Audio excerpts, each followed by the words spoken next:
sun's gonna rise, but always on the wrong time around. Stop by the road, no one is awake by this hour. Somebody wants to know, tonight we won't let go. The sun's gonna rise, but always on the wrong time around. And it's all about that look in your eyes today. I wonder if you will be mine. I know you said to me I'm not gonna play your game. You've got no chance in this life. Oh, oh, oh, oh, oh. You've got no chance in this life. No chance, no chance, no chance.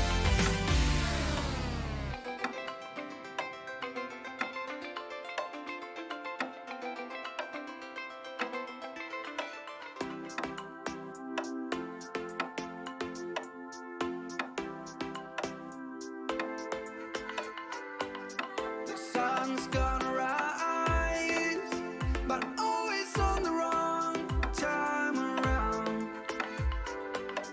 Stop by the road, no one is awake by this hour. Somebody wants to know, tonight we won't let go. The sun's gonna rise, but always on the wrong time around. And it's all about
Hello, everybody.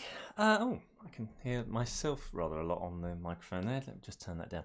Hello, everyone. Hope you're all right. I'm having a funny old day today. I just spent rather a lot of the morning on Twitter. Probably not the best thing to do at the moment. I mean, I'm there in thought and everything, but oh my goodness, it's very depressing. Yeah, let's carry on learning and do all sorts of fun things like that. Right, okay. So, if you may have seen my channel recently, I put an advert on there for my rigging guide, and the whole concept was to kind of demonstrate master controllers and bodies and things like that. So what I thought would be quite fun to do today is to kind of show off the puppet and show you kind of some of the things that I did, some of which in detail, some of which not in detail, and hopefully that you can get a kind of idea of the sort of thing that I've been working on for the last few weeks. So this is him. This is the prof, and he has a master controller for his head and a master controller for the body and a few other bits and pieces which I'll go through. He's oh, thank you, autosave. He has some bits which are pretty basic. If you look at his arms, for example, they are fairly straightforward. It's just a bone. Initially, it looks straightforward, though there are some other bits and pieces going on which I'll go over. You have a head, which essentially is the same as I've shown in the past. It's a fairly straightforward head, really, with another VPEG that controls the facial features. And his head is made up of two blobs and this sort of shader bit, which is cut by the blobs. It's a little bit slow as well, I've noticed today. I think that's due to me streaming. It doesn't, the refresh rate for me moving things around is not like this normally, so I can guarantee that. It's pretty, for what it's doing, it's a fairly lightweight puppet. So one of the things that I wanted to try and experiment with him, apart from the master controller stuff, which I've done so many master controllers now that I know them pretty back to front, but I wanted to explore bodies more than I have done in the past. Most of the characters that I've done in the past are have designs that are pretty simple, and they're just perhaps a box for a body like that, and they would have kind of lines coming out the side, and a big head and sort of hosepipe limbs like that. It's fairly straightforward.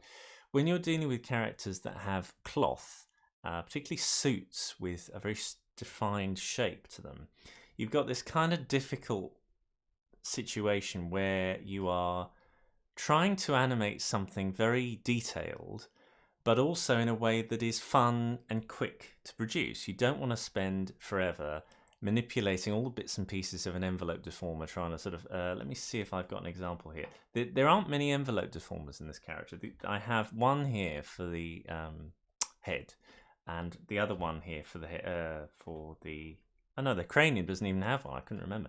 I have one here for the fringe, which as far as I remember, I don't use.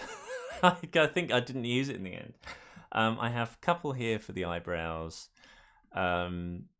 That's kind of it. There's not really anything else. The point is that his head is the only thing that really has a kind of envelope deformer on it, so that I could get a little bit of sort of cheek information changing when I move his head. So if you notice, when I move his head doing the master controller, he has a cheek, and then he doesn't have a cheek, and then he does, and then he doesn't. So things like that. It's very, very simple, hardly any points at all. But the thing is that, and I'm guilty of this, I'm not saying, do this because I've never done it. Yes, I blinking have. The arms here, I made sure that I rigged them with a bone as opposed to an envelope deformer. You can't always get around that. This will allow a very easy movement, a bone.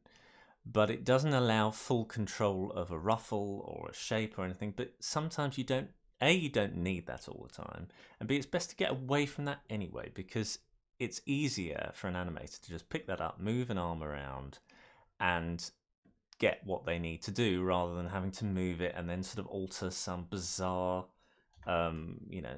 it's way too much extra work. You're always as a rigger, you're always straddling that line of, shall I rig this to literally recreate a Disney still, or shall I rig this to recreate perhaps the life in a Disney animation? It's getting that balance right. And you don't always get it right, but you're trying always to sort of guess how you can do it. Another thing that I wanted to try and do is, as I said before, to try and get life into a body. Getting life into a head is fairly straightforward, especially when you've got a master controller, because you've got all these positions done. They're baked in, and you can move the head around and they will sort of merge from place to place, and they will have a lot of life. It's static. There's hardly any movement apart from lip sync and eyebrows and things like that.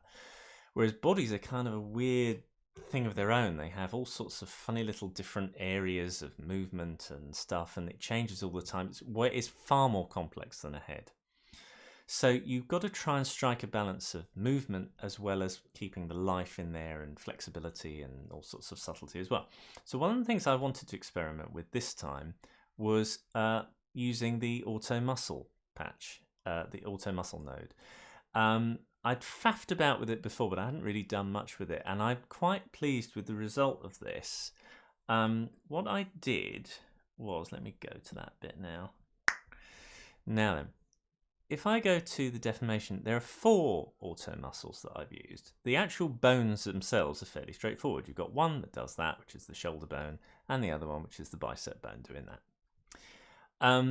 Fairly basic. But then on this part, you, as far as I gather, you put the muscle nodes after the bones. You don't put them before. I think that's how it works.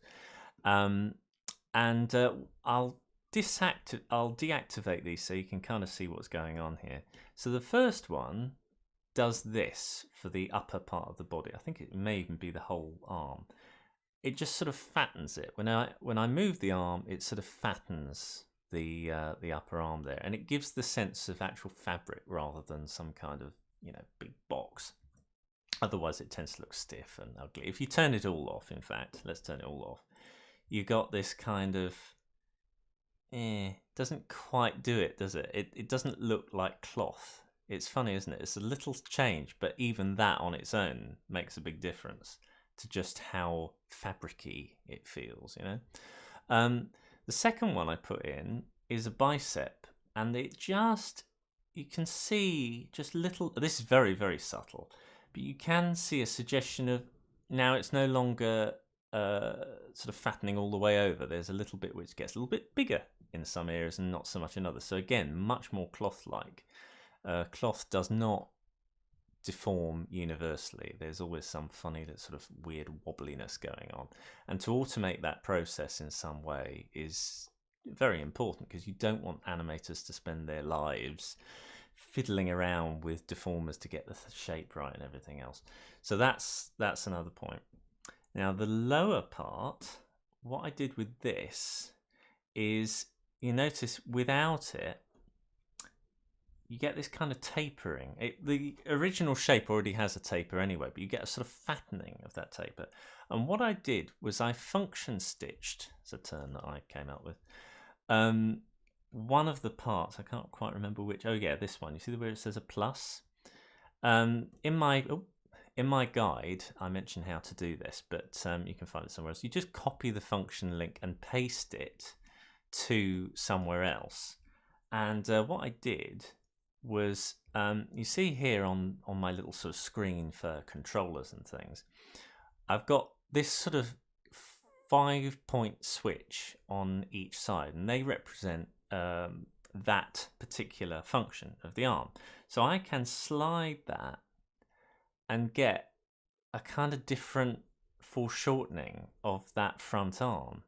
It's so simple, and I can kind of change this as I animate. This is keyframed, this change. So I'm able to very quickly deform the arm to a different shape, and be able to get all kinds of fun stuff. That still looks quite nice, apart from the hand, which I can change. There we are. I mean, that took seconds to do, and it looks like it's foreshortening forwards, and it's, you know, it's in the right place.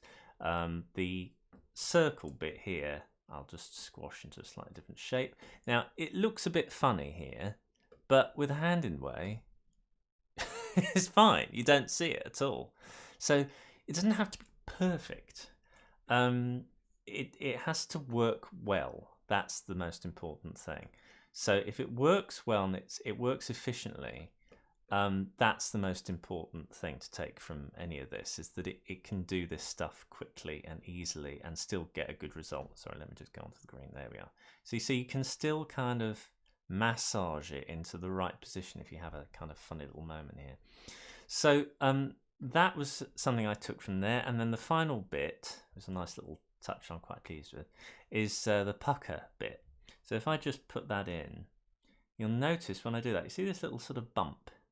Again, that's another thing that fabric tends to do when it, you know, when you move an arm, you get this little sort of little squishy bit. Now if I turn that off, it's no longer there. It's again another auto muscle that's just doing that extra little plumpage there.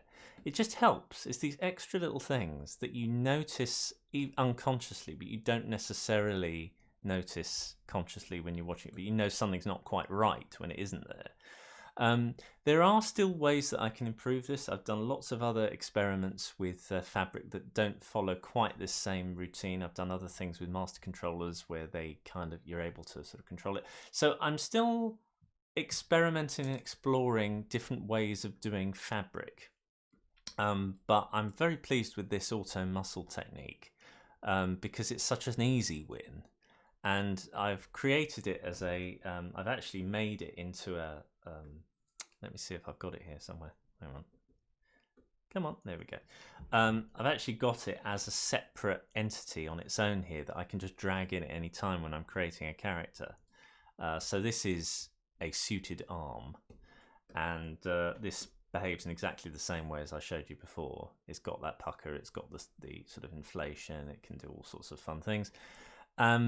And so if I've got a character in future that has a suit or needs arms that are at least based on this design, then I've got all the mechanics ready in place, and all I have to do then is alter the artwork, which is fairly straightforward because the whole thing is one big image cut in half and done all sorts of clever things. Again, I want to update the guide to include the new method of doing this because I've come up with this fairly recently and it works incredibly well.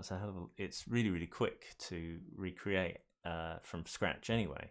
So I'm quite pleased with how this works. But essentially, let me go here. The arm, let me go here, that's it. It's a fairly basic construction. You've just got an arm, a cloned arm, and then the arm is cut in half. Let me go to the drawing here. So you've got one arm which is kind of like that. This is a drawing substitution, by the way.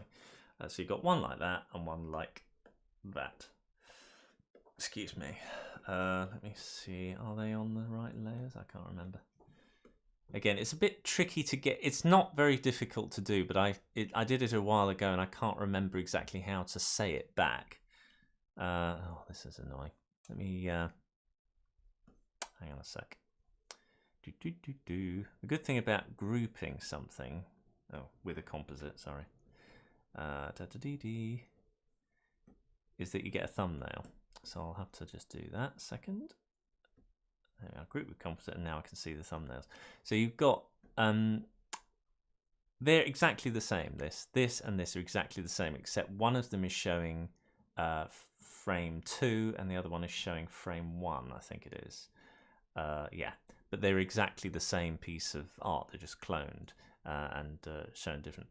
So you've got the color and the line art separated and then doing all sorts of clever things here to sort of get essentially the ability to, if I go back to,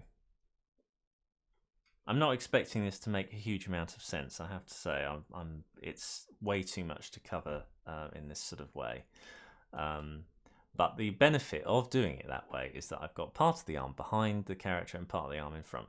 That was that's the long-winded way of saying this. That I can do this sort of thing very easily. Now I cover this in the guide under Epic Arms, and I still think that the Epic Arms side of things is a very important lesson to learn. However, I've discovered a much quicker way of doing it.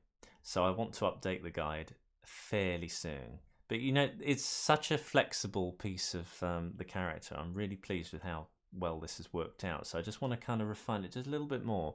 And then I do want to sort of update the guide with the information of how to do this, because I think it's such an important thing. The other thing I did as well, which I'm quite pleased with, is I'd always been frustrated that when a character does this, now let me just do that. Ignore this popping, by the way. This is kind of, you know, ignore that. Imagine it's perfect. When a character sort of reaches up, the body stays put and it looks weird. The only things that you'll see in life that do this are mannequins, and humans aren't mannequins, they're people. The bone of the arm, actually, in real life, would be about here, and there's an awful lot of muscle and stuff going over it and rolling over. So the pivot doesn't just sort of happen here at a sort of disjointed abstract world. It happens sort of back here with a lot of muscle on the sort of neck, upper neck part, and the trapezoid. Is it? I can't remember. The traps. They go up, and in order to recreate that, you've got to accommodate that into the puppet. Now, one of the things that I've wanted to do was link this part. This is using the new freeform deformers that you've got in Harmony 17. I wanted to be able to link it so I didn't have to keep putting the arm. I didn't have to sort of think too hard about moving this up and then moving the arm up. So what I did, get a sneak preview there, is this, which allows me to get a kind of shoulder shift by moving these special V-pegs around. I do the same on the other side. Look. Ooh. Just that little act gives it a huge amount of extra expression value. He can suddenly shrug and he can lift his arm up and not look weird, and you know, the whole thing flows much better. And yes, it would be possible to do exactly the same thing if you had an envelope deformer and then just moved all the bits up manually. But if you can automate some of it, not all of it, it's not always a good idea to automate all of it. But if you can automate some of it, it makes it more fun and it makes it faster. And surely that's a better thing. And you end up doing it more as well, which is, you know, it reflects better in the animation as well. So what I did was I linked, I've got a constrainer here, and I use constrainers quite a lot now, so I created a kind of kit really with the correct VPEG graphics, and they're plugged in the right place with a certain sort of set of values in the constrainer here.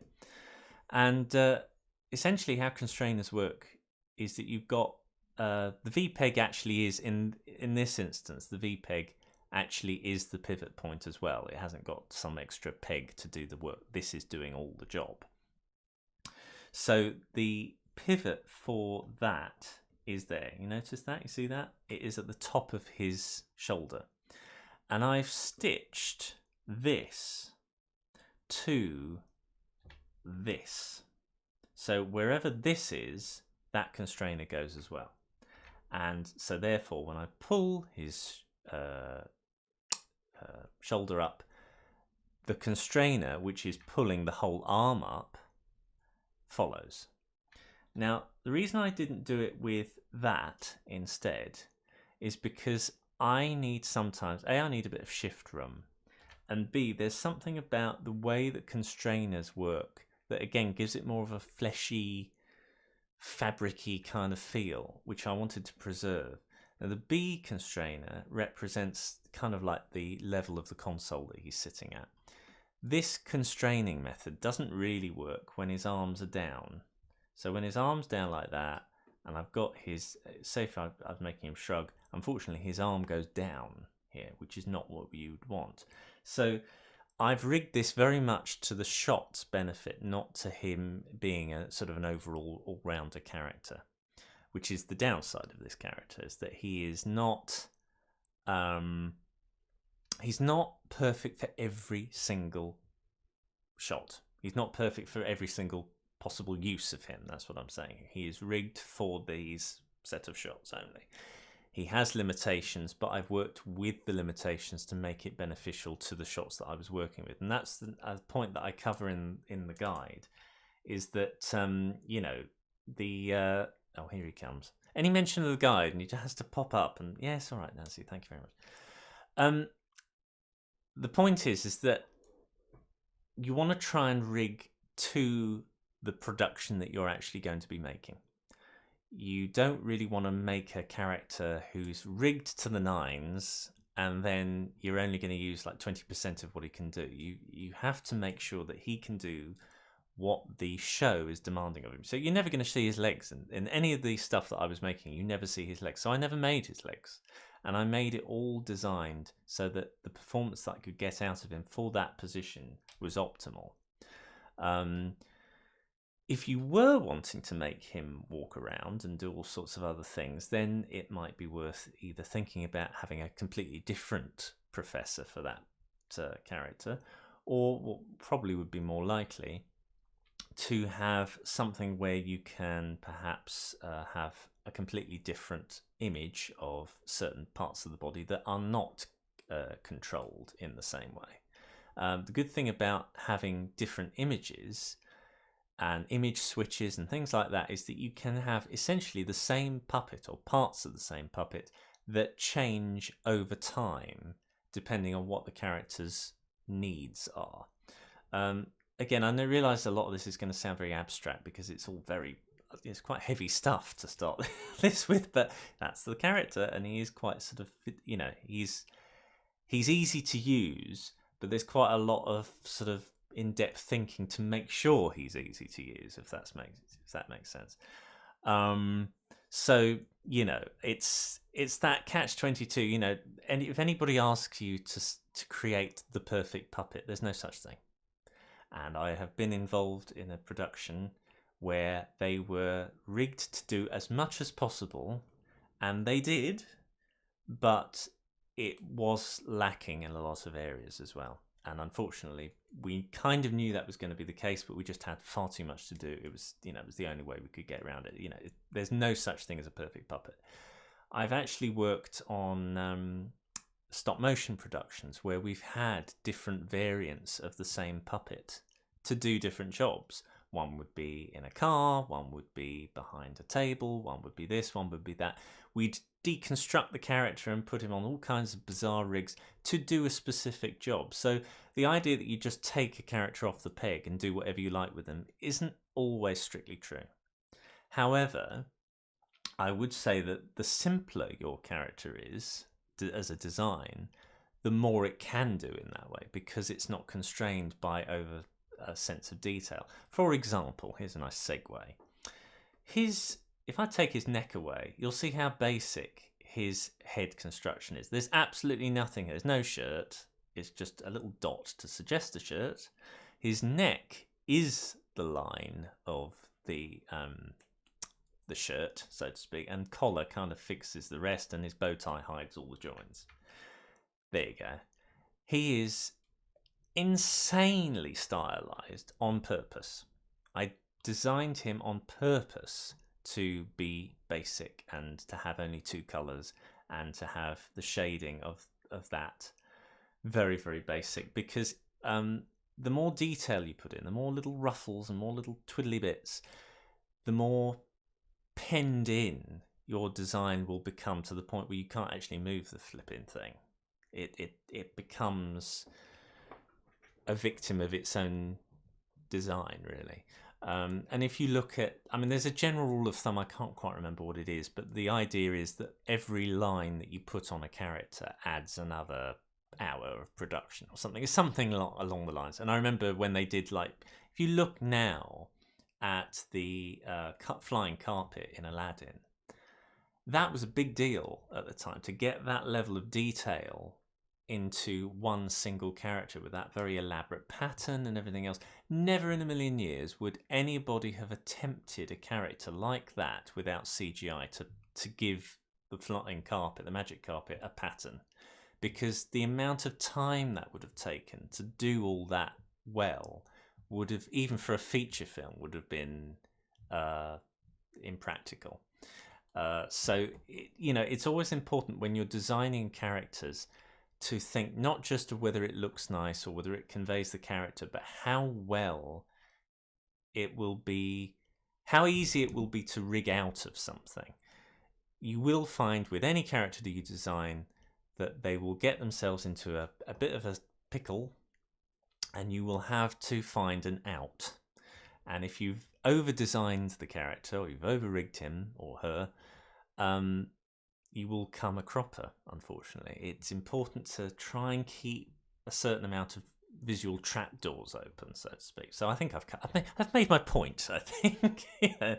So that brings me as well to this master controller here with the body. Now, what I'm trying to do in my career generally is I love master controllers. I think they're fantastic, very, very useful things, and they're very good shorthand, and when I can set them up very, very quickly now, and I can get on with them. What I don't want to do is make master controllers that do too many jobs. I like to have them simple and doing one little job at a time, little assistances rather than big things. So for example, I designed this so that he can lean very easily like that. Now I made him lean over, and I just moved the head over like that. How easy is that? And then I just move the arms, or do some clever thing. I'd move them like that and move it like that and whatever. I can't remember how I did it. Hang on, bear with me. Do I do it like that? No. No, I think I just shifted them over most of the time. Again, it has its limitations even when I'm doing it now. But the point is, the reason why I designed it in a certain way, and there's still room for improvement. There's all sorts of funny little things I could have done to make that easier, what I've just done. But this is the point I'm trying to make, which I'm about to show. This lever makes him lean forwards, and pretty much all that does is just I think there's a little bit of deformation happening with these points, which again I'm not entirely sure I needed actually now thinking about it, but I think it just squashes that and squashes this and squashes a few other things and moves a few things down, so that I can make the character sort of move backwards and forwards in a kind of Z depth. He is able to move in a way that would be very fiddly to do if I kept doing it by hand. The way I did it, I still am able to manipulate all these bits and pieces and perhaps like move it over here and change that and move his neck and blah, blah, blah, blah, and still have it move over. Hang on, let me just move that over a bit like that. There you go. And he's still able to lean. Just move that over a bit, and move that over a bit. And he's still able to lean. Now, this was me creating a body master controller very quickly. I knew it could be done very quickly because it's very simple, giving me the flexibility to move all the other stuff. If I'd had time, yeah, maybe it would have been better to create a master controller that could do a sort of circular, a lean on one side, lean on the other side, and a bit that and the other. But the more complicated you get with it, it's sort of like the power of diminished returns. You can end up sort of hurting yourself by creating too many master controllers. Master controllers for turnarounds, well, what use would that be for this particular character? It would be no use. He doesn't turn around. He doesn't walk around. There's literally no point to it at all. Whereas creating a master controller that leans forward for him, very useful indeed. And I used it all the way through the production, and it gave me an extra level of flexibility, which I craved for getting certain poses. When he's leaning, are you not sure? But I mean, even that, I'm not doing anything, and you get already that he's leaning in to be very sincere, or he's being worried, and then leaning out to sort of say, oh, it's. And I'm doing that just by moving that around. So that's another thing. It's that I'm just going to have a swig of water, excuse me. And I cover this in the guide that master controllers do more than just the most obvious stuff, and that, try to think of them as tools to aid this rather than, you know, creations of animation in their own right, because they're not. Being able to move his head around is incredibly useful, and I designed for, you know, subtlety of expression and all that sort of stuff, to be able to do that. And to do this, Master Controller did not take very long at all. Most of his features are not deformed. Are they deformed? No, they have no deformer on them. I think the nose does, but again, I'm not entirely sure I actually used it. Don't think I did. I think I just sort of squashed the whole thing using this. The only thing that I really used for deformation was the whole head.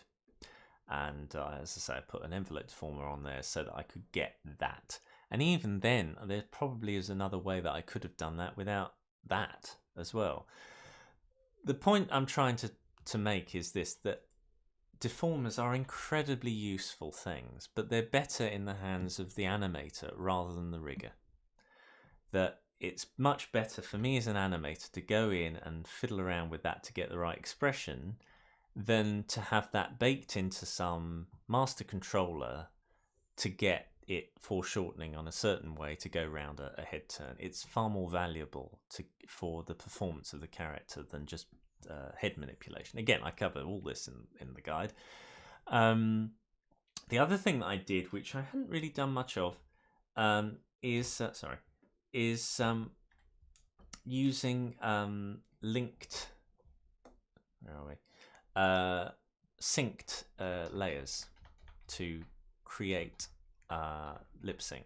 I love the fact that his jaw goes up and down when his mouth changes, and his beard goes up and down, and things like that. And all of these elements you can move on their own if you want to get in there and fiddle around. There's no, as far as I know, there's no curve deformer on the mouth, though I could have made one. I could have had like an extra mouth and say, okay, the curve deformer is now on this special mouth that you can manipulate. But you want to be able to quickly bash out lipstick. You don't really want to have to keep going in there manually and manipulating a mouth. It's a waste of time. It's much better to have a series of mouths that kind of are, you know, in a sense they're rigged. If you notice the drawing here of the mouth, hardly any points on it. It's designed so that I could easily manipulate and sort of tweak a drawing. If I wanted to get an extra one, I could just duplicate the drawing and then tweak it a bit. So it's good to think of your drawings as rigs themselves, because then you've got that extra flexibility, but you don't want to have everything with a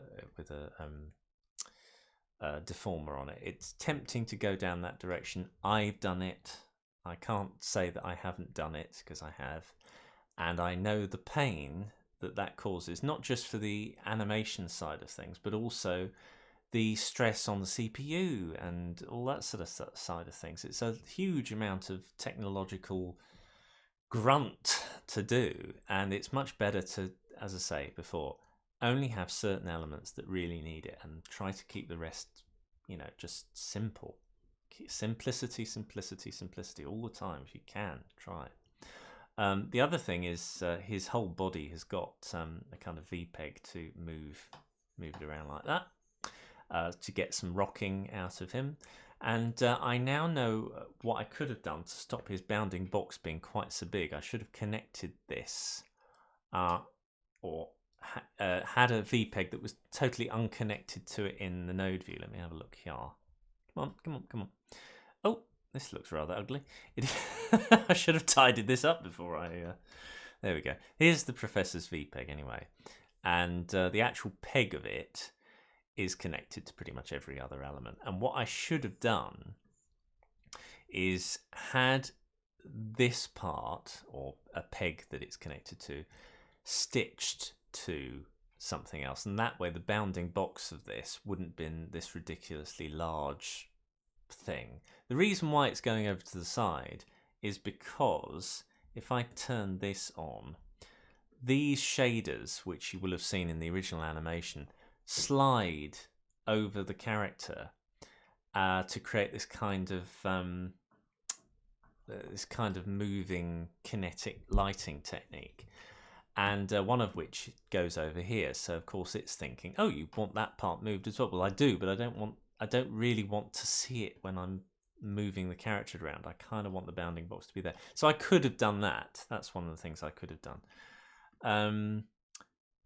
But and this is a VPEG for his head and things like that. So even when you're manipulating the master controller to do that, you might still want a little bit of head tilt to do with that, and which it can still accommodate it and stuff like that.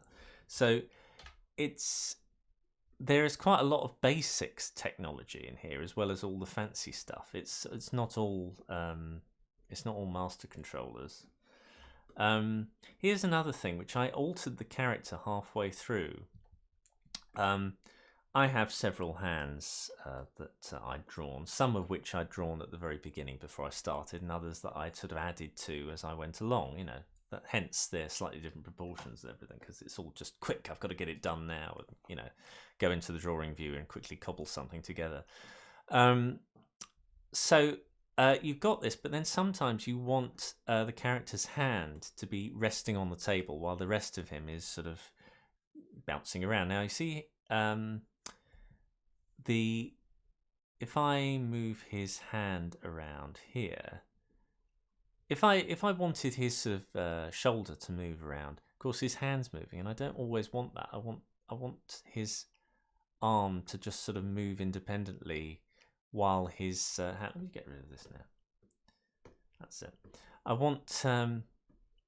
kind of want this to happen, where the arm is resting on the table, and the hand is also absolutely rock solid. I did this thing where I have an image switch, I think. Is it an image? Let me have a look.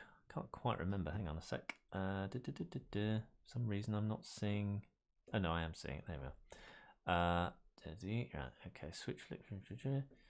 And it'd be, hang on. I think I have to go here. Sorry. It's funny, I only animated on this last week, and a lot of it's already exited my mind. Okay. Cuff, head, prof, hand. Oh yeah, here we go. So it was an image switch, yeah. So I have an image switch, which for singular items is actually quite useful. I would err against it for the entire puppet. Image switches, like cutters, you have to use them sparingly. Too many of them, they start to grind everything down to a paste. But in small doses, they're extremely useful. What I did was, when I switch, let me just move that pivot over there.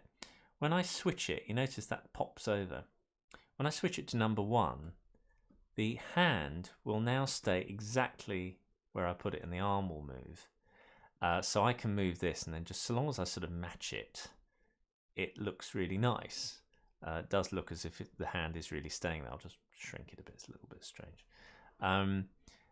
And that's the way I managed to make his arm look as if his hand look as if it was still just resting on the table, you know. Whereas the arm and stuff was just able to move on its own. There's no way that I know of to manipulate the arm and to just manipulate this part and still have that static. There is if I had a curve deformer. If I had a curve deformer for the whole arm, I could just move the arm around and that would stay in its place. But as far as I know, with a boned arm, there's no way of doing this. So this is the method that I came up with to get that working. And then I can switch at any time. If I want the hand to suddenly come up with the thing, I can then switch this and it will come back. And these are keyframed as well. So, you know, that was a way of being able to change the hand from being with the arm to being, you know, on its own. So there's a couple of things there. What else did I do? Oh, come on, you. That's it. The eyes are just this sort of stuff. Occasionally I would come up with a really insane expression, so I would draw that or sort of duplicate something and then alter it in the drawing view or in the camera view. Why is it not appearing there? Things like that.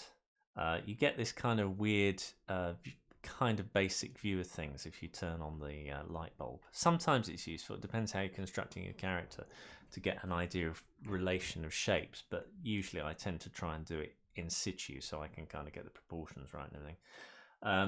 His eye has a slightly different drawing substitution if he's insane.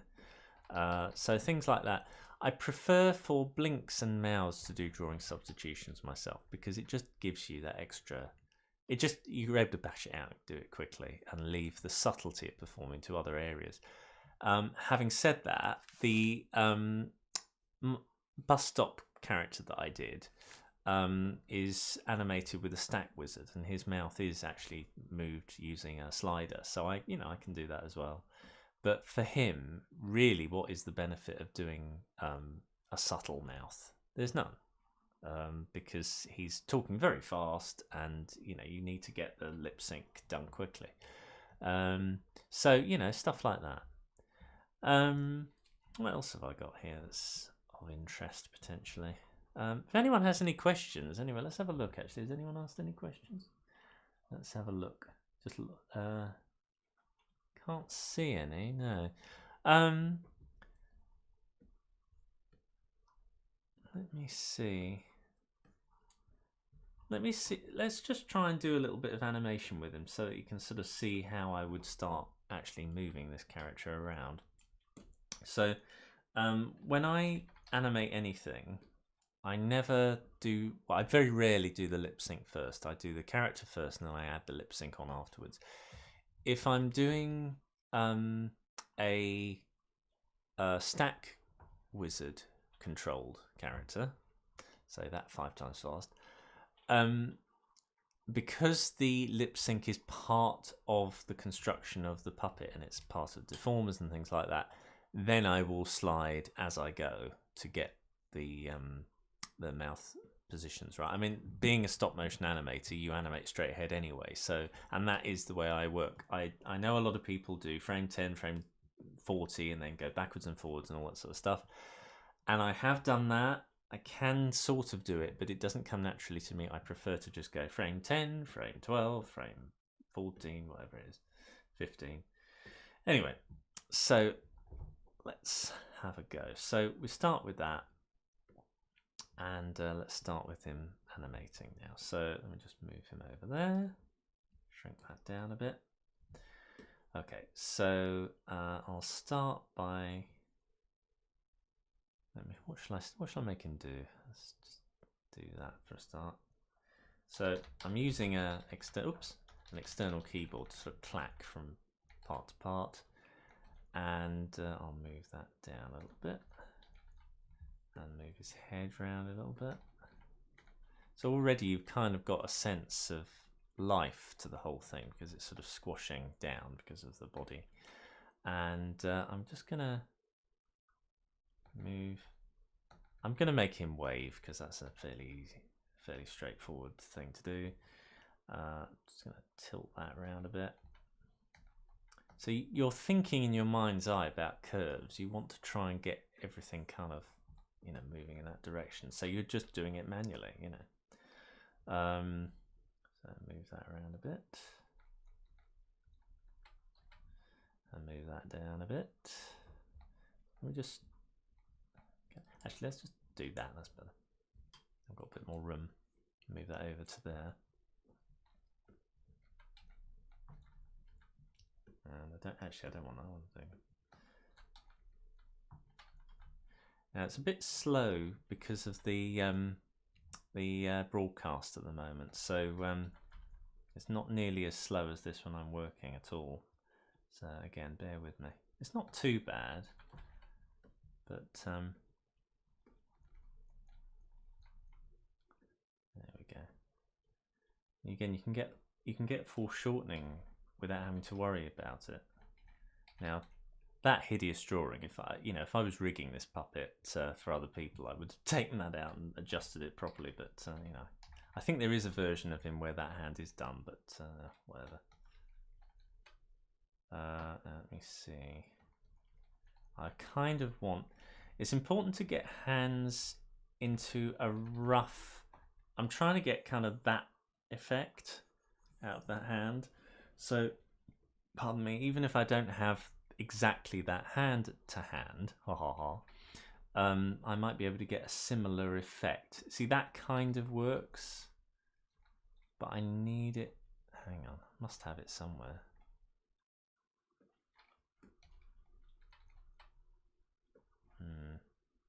Oh, hang on. That's it. That's kind of, because it's on screen for such a short space of time, you can kind of get away with. Maybe not. Ah, that'll work. That's it. Maybe not. I must have come across this need before. For goodness sake. No.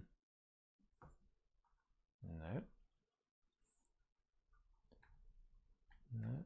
Well, let's see how far I can go before it starts really looking peculiar.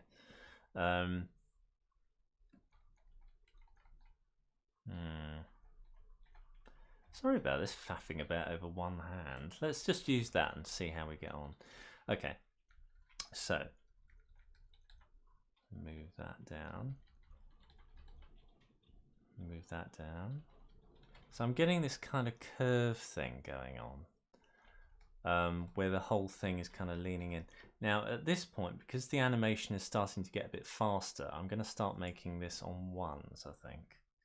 So again, move over like that. There we go, move that over. Let's see, might need to start, I don't know. Yuck. I think, let me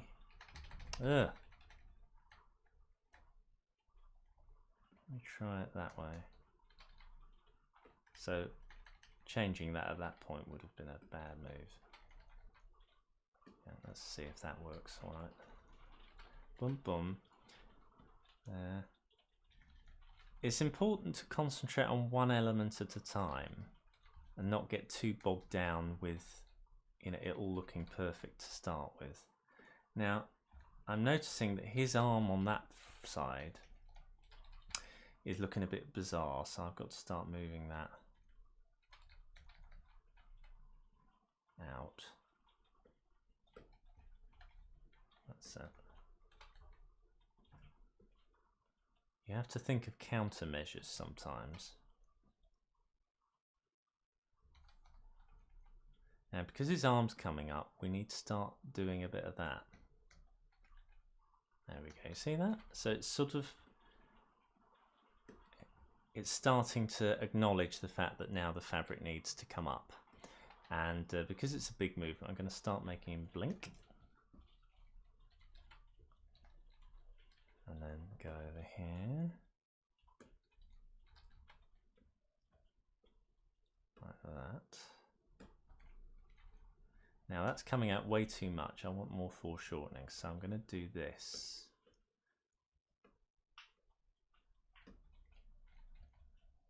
It's coming up too much. Now before I had a desk that he sat at, which helped get an idea of,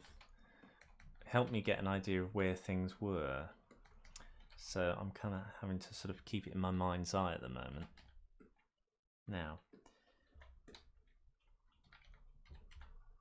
Now I fixed this subsequently, this popping that happens, but this rig still has it in there. So I'm going to have to do this kind of get out that I came up with before, where I sort of reverse it. I'm not entirely sure it's going to work actually. Hang on, sorry. I think I have to do that.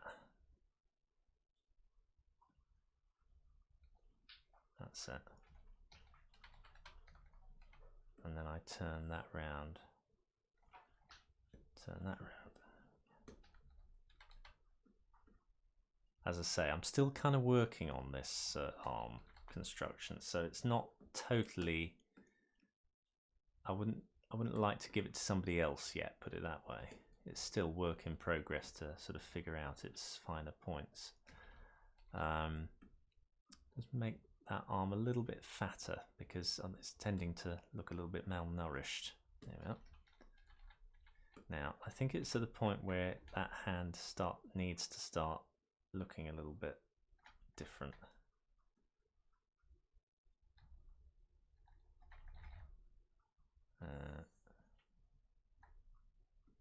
More like that. There we go, that'll work. Like that. And I put it in front of the hand so it gives the impression of that.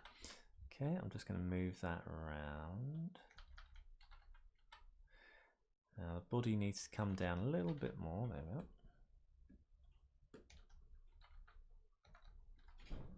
And just move that down a bit.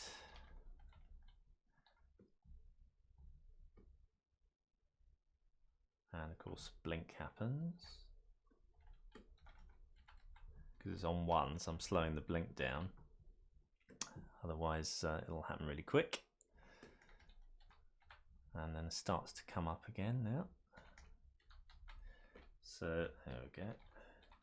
Now because his hand is starting to come to a rest on the table, I'm going to swap it over to a hand that now can't move, and I'll try and visually match it up a bit to that so it doesn't look totally ridiculous. But now that is on the table and the arm can do what it will. There we go. I'll just turn that back on.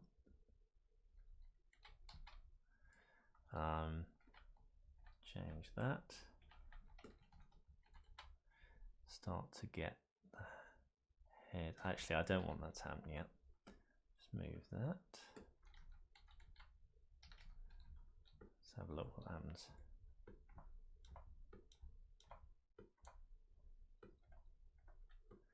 Okay, I think I'll start slowing it down again. So we're back onto 2s now. I'll just move that. You notice how that's starting to sort of behave. It's really nice, that sort of sense of, and now it is in place. I'll move it a little bit just so that it doesn't look totally as if it's suddenly come to a halt. There we go. Move that up, move that up, move that up, and then move that down. There we go. So it's, there you are. So you get that sense of it. Now I don't think that movement is enough, so I'm just going to move that up a bit more. I think that's better.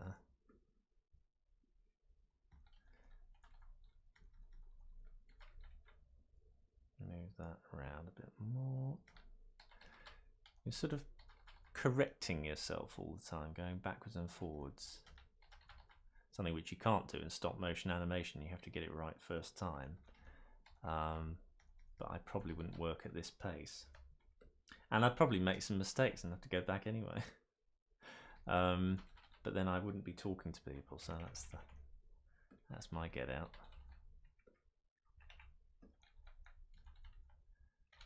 Okay, so I've got 2 frames already on there, so that's okay. There we go. And I can, have I got a hand where it's just normal? That's kind of right. I don't actually have a waving hand. I'm just going to have to make him sort of, I don't know.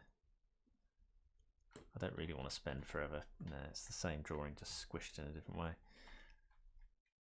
Again, these hands, you probably find this over the time on a production, that they start to distort because people are creating them in sort of funny situations. So it's, you know, it's best to try and rig as many as possible at the very beginning so you don't have this issue.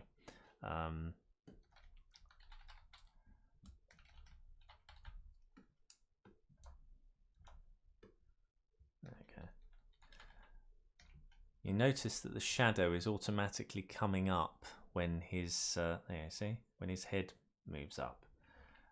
So I put that into the master controller of the head. So now he can come back a bit more.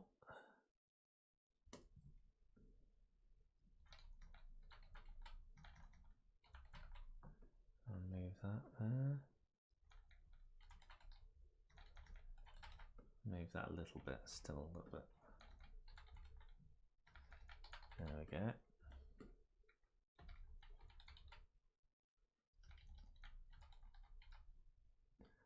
Move that up a little bit more. And then move that up. Oops, what am I doing?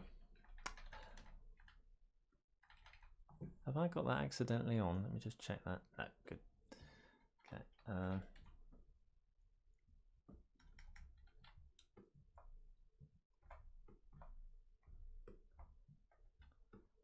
Need to move that body up more at that point. That's it.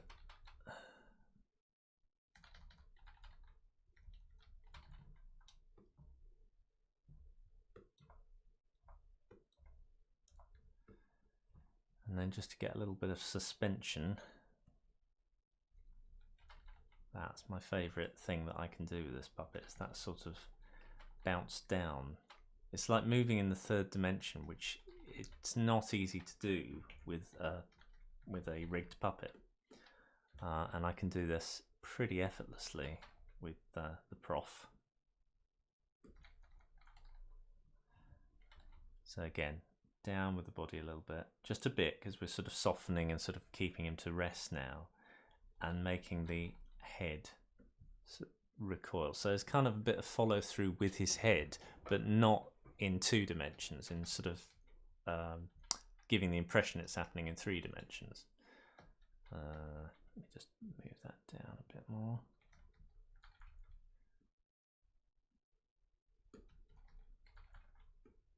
There you go.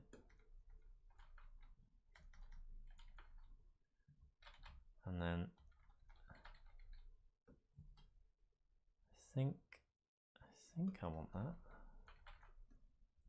With the body coming to rest.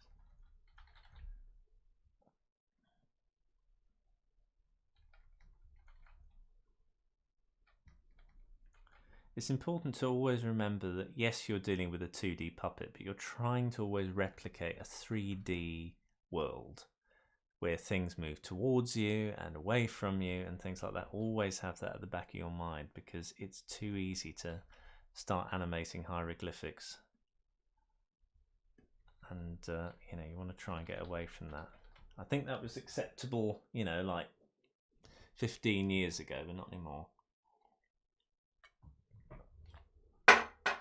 Oh, sorry, just having a drink of water there. Oh dear. Right. So it's this update rate, I swear to you, is almost, well, it is 25 frames per second when I play it back normally. It's when I'm streaming that it's slower. I swear to you, I mean, it's already improved there. That's slightly too high at the end. That head needs to sort of come down a bit. You get the idea.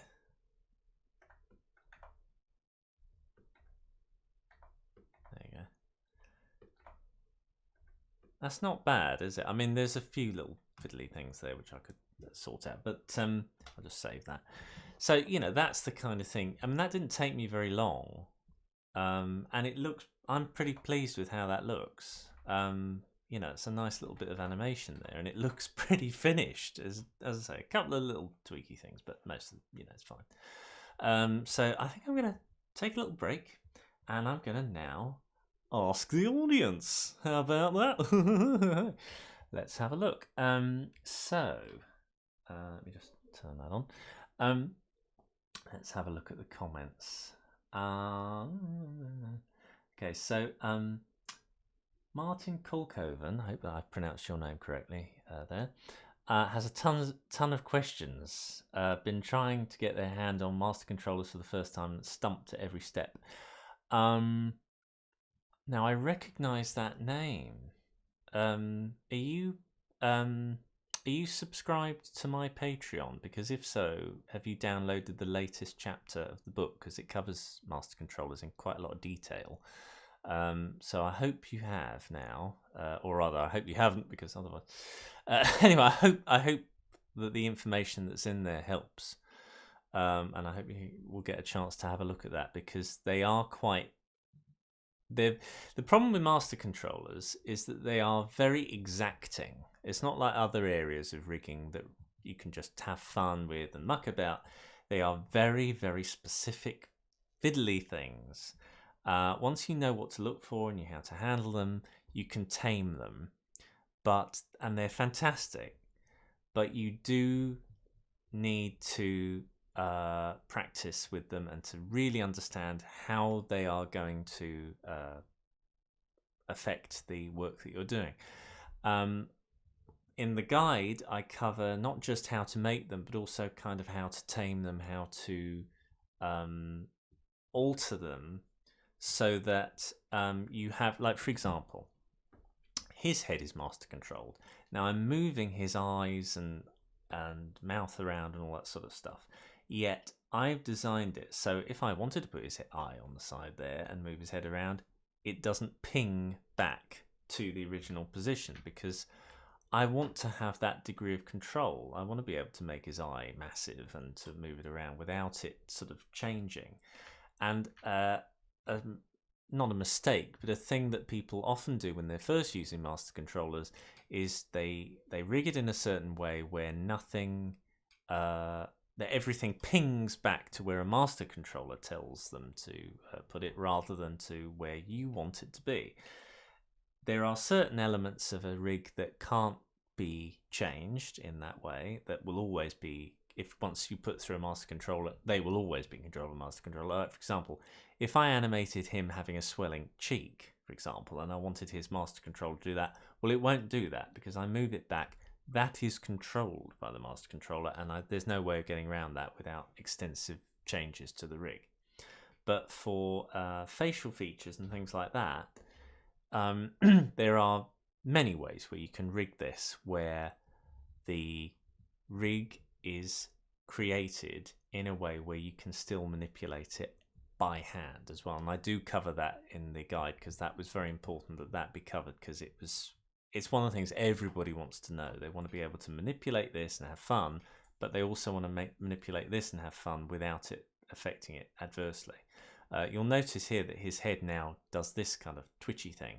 That's because I've moved this, which is controlled in a certain way. If I make it more centralized again, it won't do that. See, it's sort of more on the right axis again. And there may have been a way where I could have created a master controller to do that comfortably. But I can correct it by hand. It didn't take very long to do. It wasn't a big problem. So as far as I was concerned, I just didn't care. I just left it and it's fine. So, so long as you know how to work with it, it's fine. It really is. It's not too much of a hassle. So anyway, okay, so I'm just reading Martin's extra comments. So my biggest hurdle right now is drawings moving from in front of to behind the character's head is maddening. It is. I cover that in part of the guide where I talk about how to move things in Z. So there's a bit talking about a sort of a human being's head and how to create an eye moving from front of the head to behind the head in a way that you want rather than in a way that you don't want. As I say, I won't go into all that here because it's a very fiddly concept, but I do cover it in the guide, and I'm quite pleased with how I managed to word it. But if it isn't, it would be nice to get some feedback actually, Martin. If it doesn't cover that and you're still stumped, do let me know in Patreon, and I will try and look at that slightly differently, because ultimately I want people to be able to do it. But I do cover it in that way. So it is a bit frustrating dealing with Z depth issues. If anybody doesn't know what I'm talking about, this is when you have an eye doing that and that. So I'm moving that backwards and forwards in a sort of perspective reality, I suppose. If you look at this whole scene in perspective, it looks kind of flat. But then if you look at it from the top view, and I zoom in and zoom in and zoom in and zoom in, you'll notice all these different elements have different layers, and they can be moved backwards and forwards in Z. And once you get the hang of it, it's second nature, and you do it, and it's really easy. But initially, yes, it is frustrating. you will get it. I have total confidence. Everybody does in the end. I've seen people never be able to do master controller. They've never done it before in their lives, and they're able to do it fairly quickly. But so you will get it eventually. But initially, yes, I can empathise. So let me have a drink of water. I'm getting very thirsty. Sorry.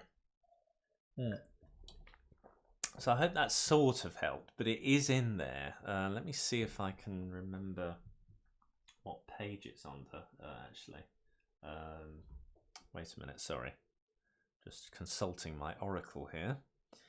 Hang on a second, I was loading. Thank you for that. I really need to upgrade my phone to something a bit better, because I mean, I say it's a bit better. I just needed more storage on it, for goodness sake. Let me just. I'm just going to have a look. Wait a minute. I've just got my iPad to the side of me. I'm just going to have a look and see if I can find the right page number.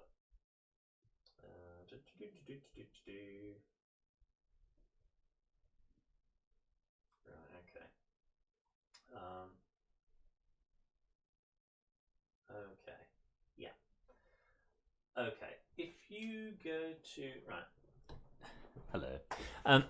If you go to page 292 in the guide, it covers Z depth with heads, and it talks about how to get things sort of sliding comfortably, the general principle. And once you get that, I would urge you to also look at the top view and look at it moving over time, so that you can see where things are on a certain frame, and you kind of get, oh, I understand where something's going and how it's moving. If you look at the purple line there, that is the whole Professor VPEG. And let me have a look. Dear. Let me have a look. I mean, all of these body parts on the left-hand side are the actual artworks, and then they highlight in purple, but it's not always easy to see because they're so tiny. Let me get an obvious thing. Let's hold his bow tie, and then it should be fairly central. I can just about see it because it's so close to a lot of other things. There we are. There we go. That's his bow tie, that purple line. And so if I was moving that backwards and forwards in Z depth, there we go. That's the center of it, or that's the pivot of it anyway. In fact, that's a much better way of doing it. What I should have done is just selected the element, whatever it might be. Let's say it's the eye. And then when I go to the top view, if I select that, it should, make it really obvious where it is. And then I can just move it backwards and forwards in Z depth. This is the top view. If I change this display to the normal display and I move it in and out, see that? It's sort of moving backwards and forwards in Z. So that's kind of useful to do things that way. If you're really stuck, to use top or side views to try and get a better idea of where on earth everything is. But yeah, you'll get it eventually. Let me see. Get rid of that one. Okay, next question. Now let's see. Okay. Diana. I'm so sorry. Diana Ayapova. I'm so sorry if I've mispronounced your name. Hello there. I finally caught you streaming your Who's Been Fresh. Oh, sorry, I thought it was a question, but thank you. Sorry. Joel Mayer, big fan. Probably pretty standard question. How long did it take you to build? Oh, now then. Let me put him on a frame that doesn't look quite so ugly. There we go. Just put the MC back. I would say he took... Because first of all, I designed him in Procreate to start with. I just did a quick drawing in Procreate to kind of get an idea of how he should look and how he should feel. And then actually putting the puppet together probably took 2 days. Day and a half. Not very long, really. The thing is, I know now what I've got to do, so you do it pretty quickly. But when you're first starting, of course it takes forever because you're second guessing yourself and you're changing yourself and you don't quite know where you're supposed to go with an idea and all the rest of it. But I've done it so many times now. I just sort of have it down pat really as a concept.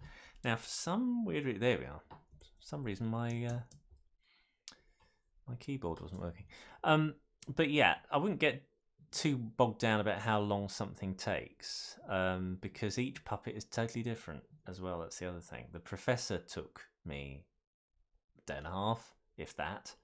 But if he had legs or he was riding a bike or doing some other thing, it may have taken longer. It might have been quicker. It's very hard to say. But you know, I certainly wouldn't say that if you hadn't done a puppet in a day and a half that you're a failure, because it's ridiculous logic. It doesn't make any sense at all. Yeah, don't read too much into the fact that I took about a day and a half to make him. Yeah. And that's with all the mouths and all the blinks and, you know, testing him and fiddling around and overcoming a few glitches he had, and you know, it's taking into account all of that as well. Now then, but thanks for the question. Now then, let's have a look at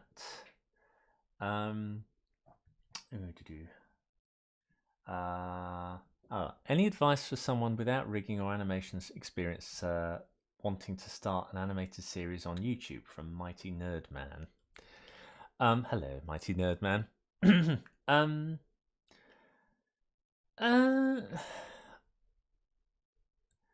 I think with anything creative, the desire to do it is the most important thing that carries you through. There is an awful lot of advice, from myself included, that says, keep it simple, blah, blah, blah, blah, blah. Do what you want to do. If what you want to do is so strong that you are carried through doing something complicated, then fine, do that. What I would urge for people is that don't feel you have to do something complicated to achieve something worthwhile. That's the point.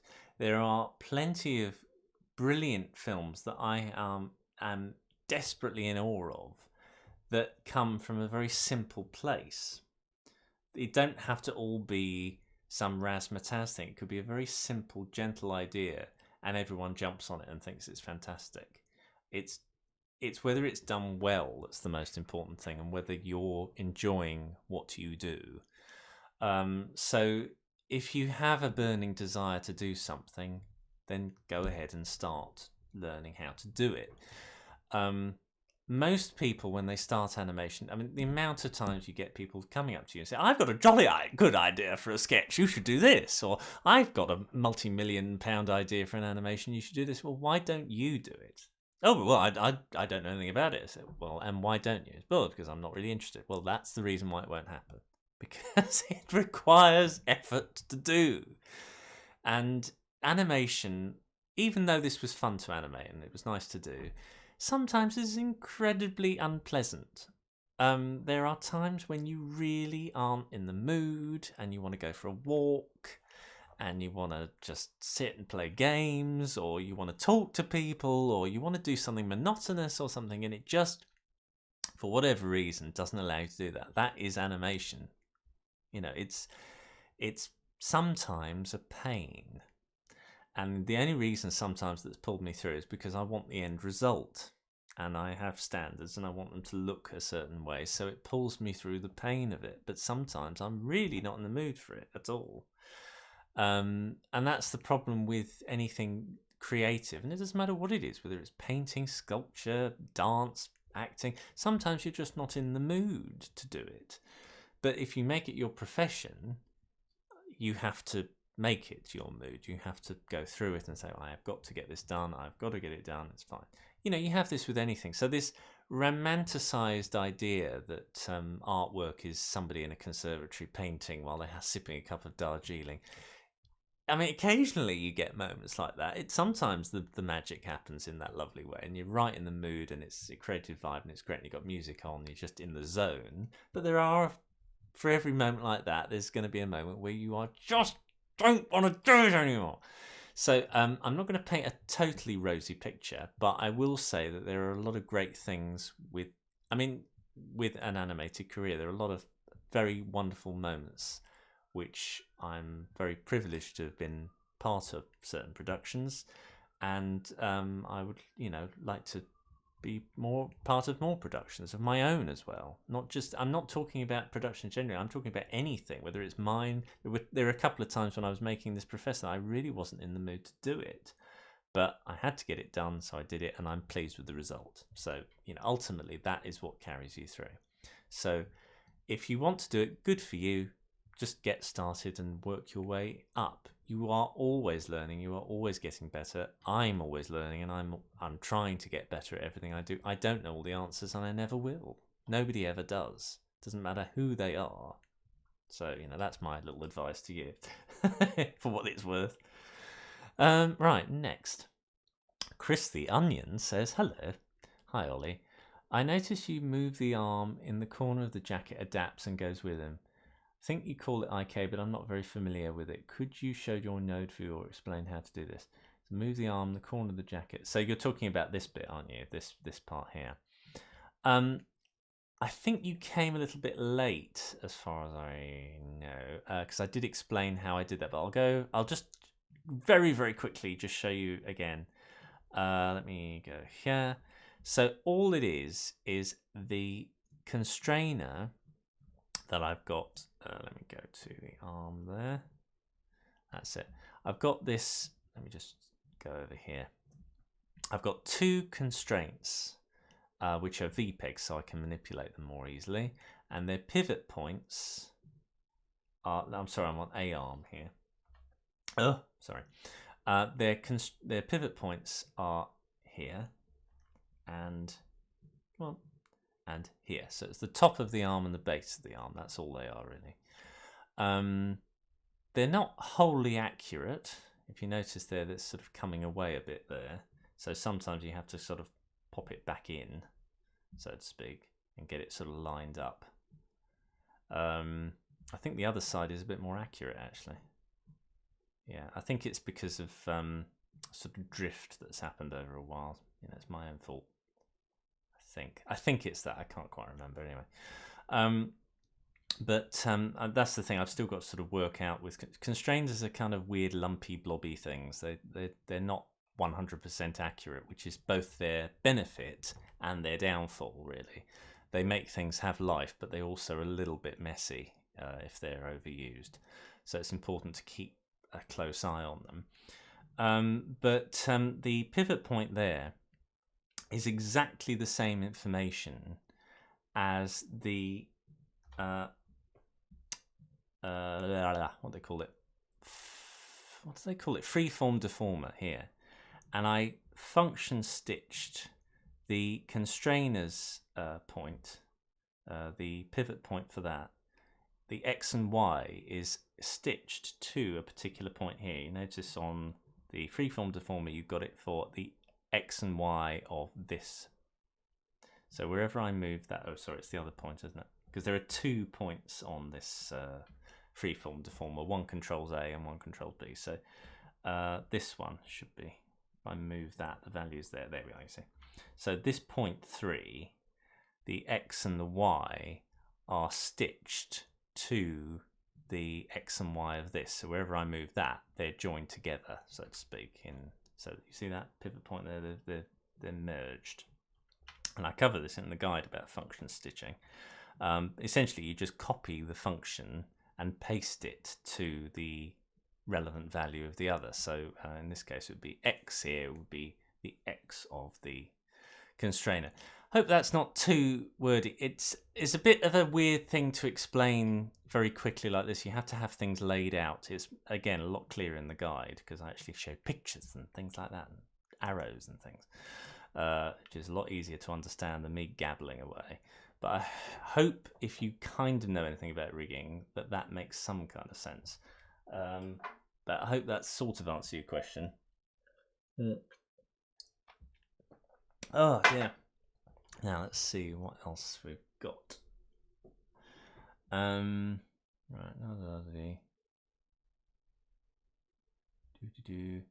right. Jason Bishop says, love your work, Tar. Also based in the UK, I've been using Toon Boom Harmony for a few years, personal, a couple of years. How much demand do you feel is there for Toon Boom work here in the UK? Well, I think it's weirdly still in its infancy. It's better than it was a couple of years ago, but you're getting a lot of smaller businesses now who have had enough of Flash and are finding, pardon me, that it's not really meeting their requirements for a lot of jobs, and it's actually slowing them down. And you know, tastes are becoming more sophisticated, and turnaround times are getting faster and faster and faster. And Toon Boom, the pedigree, the what's the word I'm looking for here? The sales pitch for Toon Boom is looking very rosy because people are seeing what can be achieved with that on Instagram and YouTube and more and more and more. And of course, it's been used on, you know, big budget Disney productions and Family Guy and Simpsons and all the rest of it. And now people are saying, oh, actually, this is rather good. So I think certainly in America and Canada, there's much more of a pickup because it's been around there in bigger circles for a lot longer. In Britain, there's still this sense of, well, we've got our Adobe Creative Suite and it's all here. But I think even then, they're thinking, actually, now we really do need to start looking into this sensibly now, because it's just, it's, you know, a job that in Toon Boom can take, you know, 2 weeks is taking like 4 weeks in Flash or something like that. So it's these things that improve, and you get a better result, and it's faster, and it's, you know, it's more fun and everything. So it's going to take a while for people to come over, especially since a lot of companies have got the Creative Suite, they've got all the software. So why would they want to invest in a separate thing?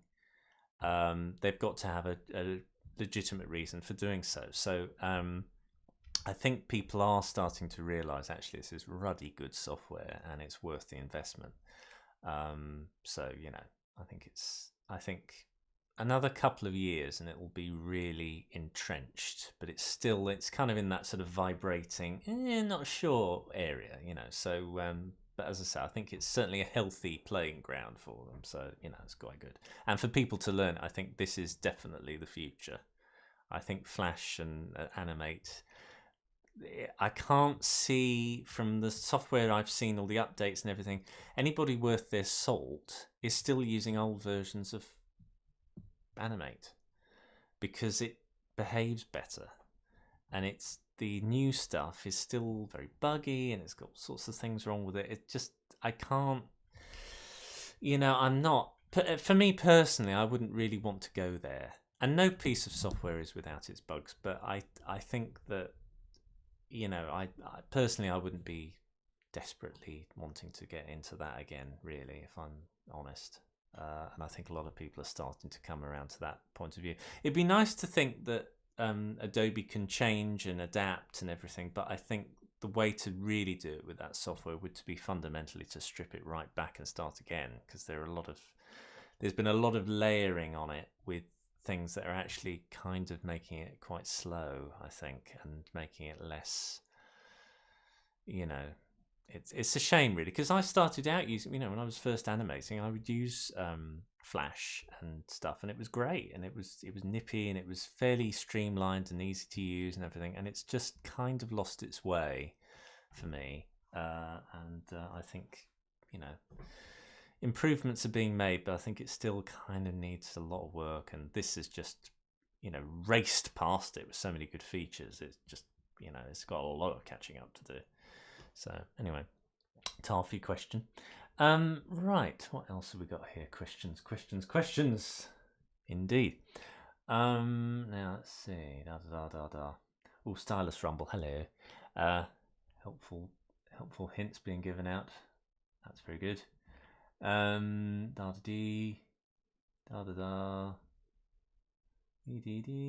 Martin again. I guess it's a matter of time picking the least ugly moment in the interpolation and make it pop in front and behind, right? It's tricky, you know. It's not an easy one. If this keeps coming up with people, there's no easy answer to this. You've just got to eventually figure it out yourself. I've mentioned in the guide what has to happen, and then you just have to kind of experiment and figure it out yourself, really. I'm sorry to say it is to that point where there's not much else I can do. It gets to the point where the only help I can give is literally on a case-by-case basis, where I see the puppet and say, okay, you just need to tweak this particular bit and it changes. There's not anything else I can do. All I can say is that with each tent peg movement that you create for a master controller, sometimes go beyond what you're needing. So this is very exclusive, what I'm saying. Nobody else will understand what I'm saying, so sorry about this, but this will resonate with some people that have to move things through Z on a master controller. Sometimes you need to move things very far in towards you in Z to make it work, even though it won't be obvious. So for example, this eye, if I'm moving that in Z towards me, sorry, let me do that fewer times. When I do it, you barely notice it, and yet it will make such a difference in terms of shuffling it between layers that it's occupying behind it. So you just have to play and eventually figure out how it can move, get those main poses of a master controller working so that they look good and that the interpolations between them work. And initially, when you're finding your feet with master controllers, it is a bit of a nightmare. You eventually do get it, but initially it drives you crackers. And there are plenty of times when I have gone to my computer and I've gone so frustrated I've actually had to leave the building to just take a deep breath and get myself together and then come back to it because it drives you crackers.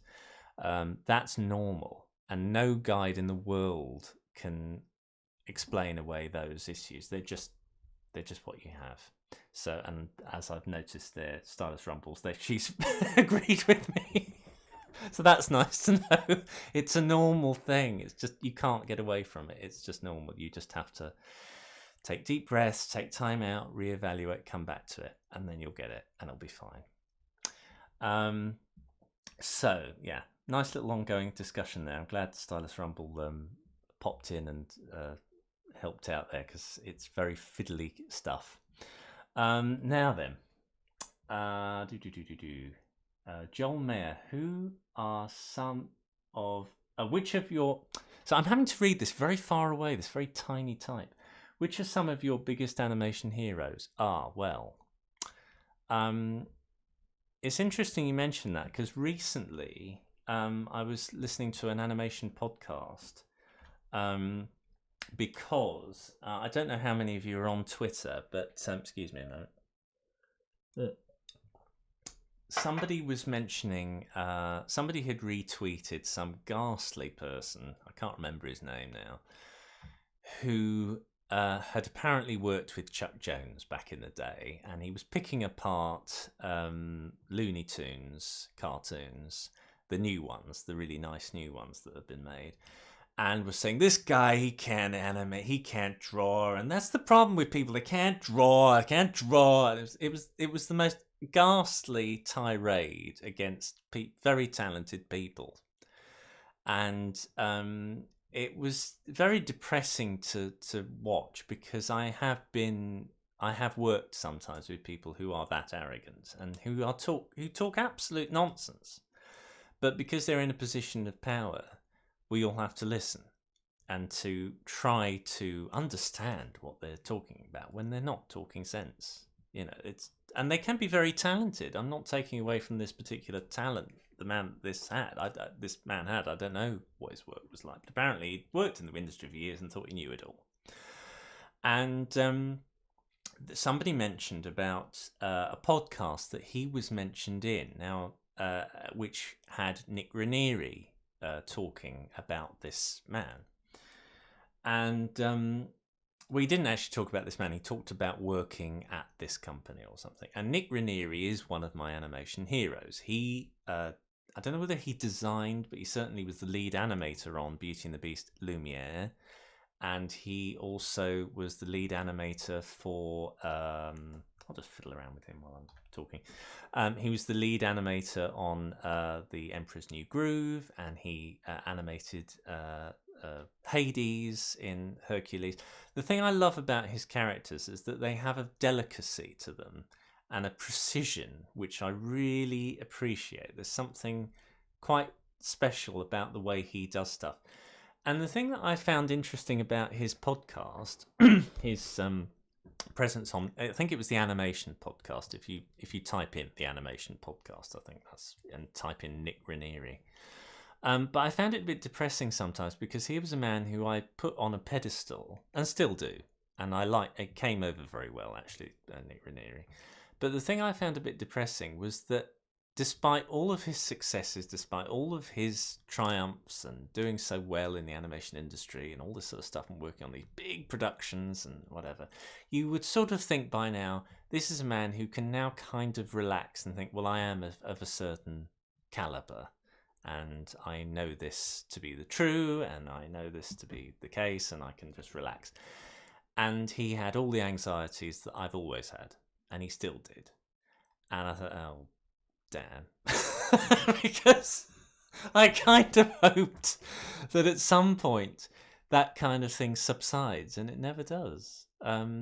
If you are, I like to think if you are any good, that kind of nagging sense of, but I could be better, or somebody else is better, is always with you. Doesn't matter what stage you're at, you're always with you. And I found that quite depressing, actually. Especially since that he was putting James Baxter, an incredible animator, on such a high pedestal. And he's rightly to do so. I mean, James Baxter is an incredible animator, very, very talented, who went to my university, incidentally, only for 1 year.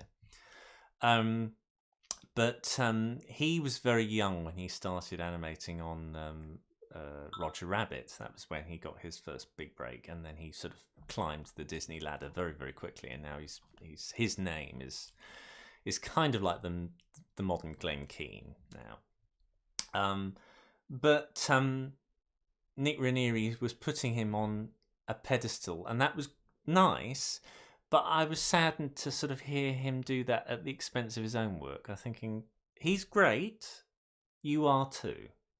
And it just upsets me when people do their own work down there, and that happens so often. I mean, I do it. Harry Partridge does it. So many animators that I admire, and often the ones, I have to say, who are worth their salt, do it, because there's something in them that always wants to get better at something, and they're never comfortable. And that's what drives the best artists, really, is that sense of wanting to be better, James Baxter had it as well. I mean, there was one time, apparently, when he spoke to Richard Williams and upset Richard Williams for some reason, can't quite remember what it was, and he vowed that would never happen again, and he really dug down and made sure that his work was never. I mean, I think it just can get to a level of, can we all just calm down now? And I mean, there are plenty of times when I think as well, and I'm probably guilty of this, where directors obsess over one little thing. Oh, it must have this particular bit on frame 43, and it must look like this. And then, a year down the line, the same director will look at it and won't remember any of those concerns at all. Won't care about them, think, oh, maybe it should have been looser after all. Things that mattered so much at the time, and people's thoughts and burning desires and feelings that people had about a certain thing, that it should be this way and it should be that way, they don't last. And I think that certain things are more important. The performance is the most important thing. An eyelid being slightly over to one side on frame 43, does it really matter? Does it actually ruin the whole performance if it's not there instead? I think that's an important thing. And it's interesting if you look at I've been in the business now for about 20 years, working in companies, and a bit longer working for myself as well. I started very young. But I've noticed a pattern between two types of director. So you'll have, and it's not always gender specific, but largely female directors are much more about the performance, and they tend to direct in a very loose way, a more collaborative way. They say, okay, this is the general idea of what I want. I want the character to be angry on this bit, and they're kind of this. They will say, I want, you know, a pot to be put on this table and blah blah, but they won't be too specific about what's going on. Whereas the male directors, and again, this is a generalized point, this isn't always true at all. There are plenty of instances where this has been reversed. But the male ones tend to say, on frame 46, I want exactly this expression, please. Exactly this. And I want him to be exactly this. And there is part of me that thinks, and why? Why does it have to be so specific? I think there's a danger of it by having something so locked down that the very essence of the thing that you're trying to recreate won't be. The spontaneity, the energy of the whole performance will be stilted just to get this one sodding pose right. And I think that there's always a balance between that. You're trying to sort of get a sweet spot between the 2 points of view. Too much looseness and you just end up with a load of old mush, and too much tightness and you end up with something that doesn't have any life in it. So it's, for me, getting back to the original point, Nick Ranieri is able to straddle those two worlds. He's able to get a very precise performance that gives the impression of spontaneity. That's why I like him. And the best animators for me do that. And there are plenty of them, but he was a big reason why I got into animation at all. His performances, and to hear his voice and to hear him speak in the way he did was kind of reassuring, because he actually came over quite a nice bloke. So that was nice. So yeah, hope that answers that question. There are plenty of other animators and all sorts of people bring different things, but I heard that recently and I thought that was kind of interesting. Let's have a look at more questions. Right, so da da dee dee dee. Da da da. Right, da da da dee dee dee dee. La la la. Right, hang on. Oh, sorry, my messages are going all weird at the moment. Let me try. I'm maybe skipping a few. Sorry. Okay, so so now I'm terribly sorry if I get your name wrong. Sorry. Mayura Adhikari. Mayura Adhikari. It's a nice name, if that is how I say it. I do apologise if it isn't. Sorry.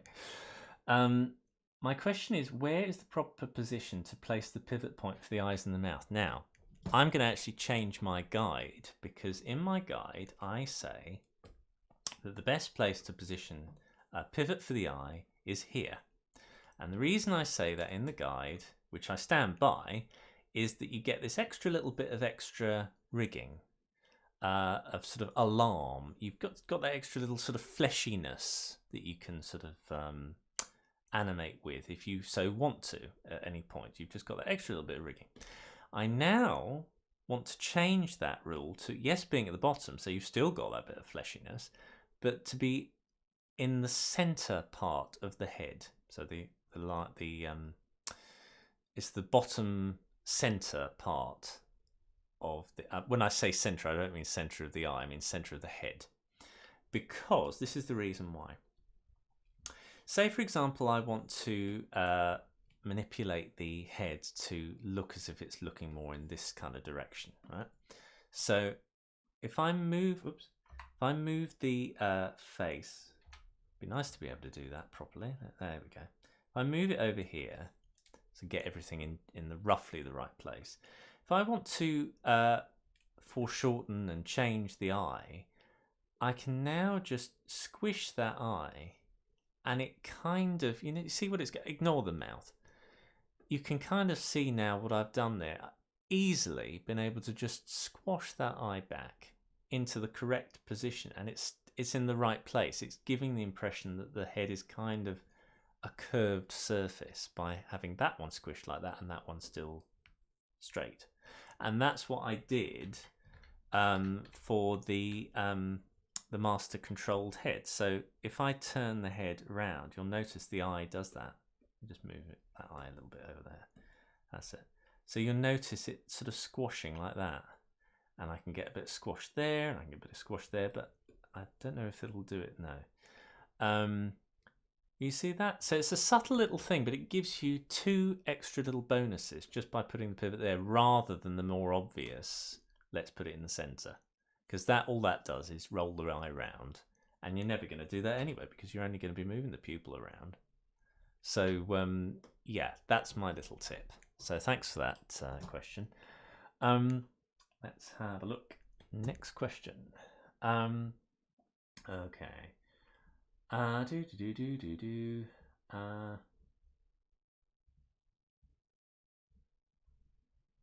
la la. Let's see. I don't think you'll be. Now, a couple of questions here. Strawberries Eat Girls says, I don't think you need to be able to draw to be a good animator nowadays. I don't think you've ever needed to be a good drawer to be a good animator. The point is that you need to convey movement correctly. So if you look at, for example, Glenn Keane's artwork for actually animating, they're a blur mess of lines. However, under those lines is a knowledge of how the muscles behave and how the bones behave and all that sort of stuff. So on the face of it, they're not finished drawings, but they convey the thing that needs to be, the information that the cleanup artist will need to actually put the final rendered line on.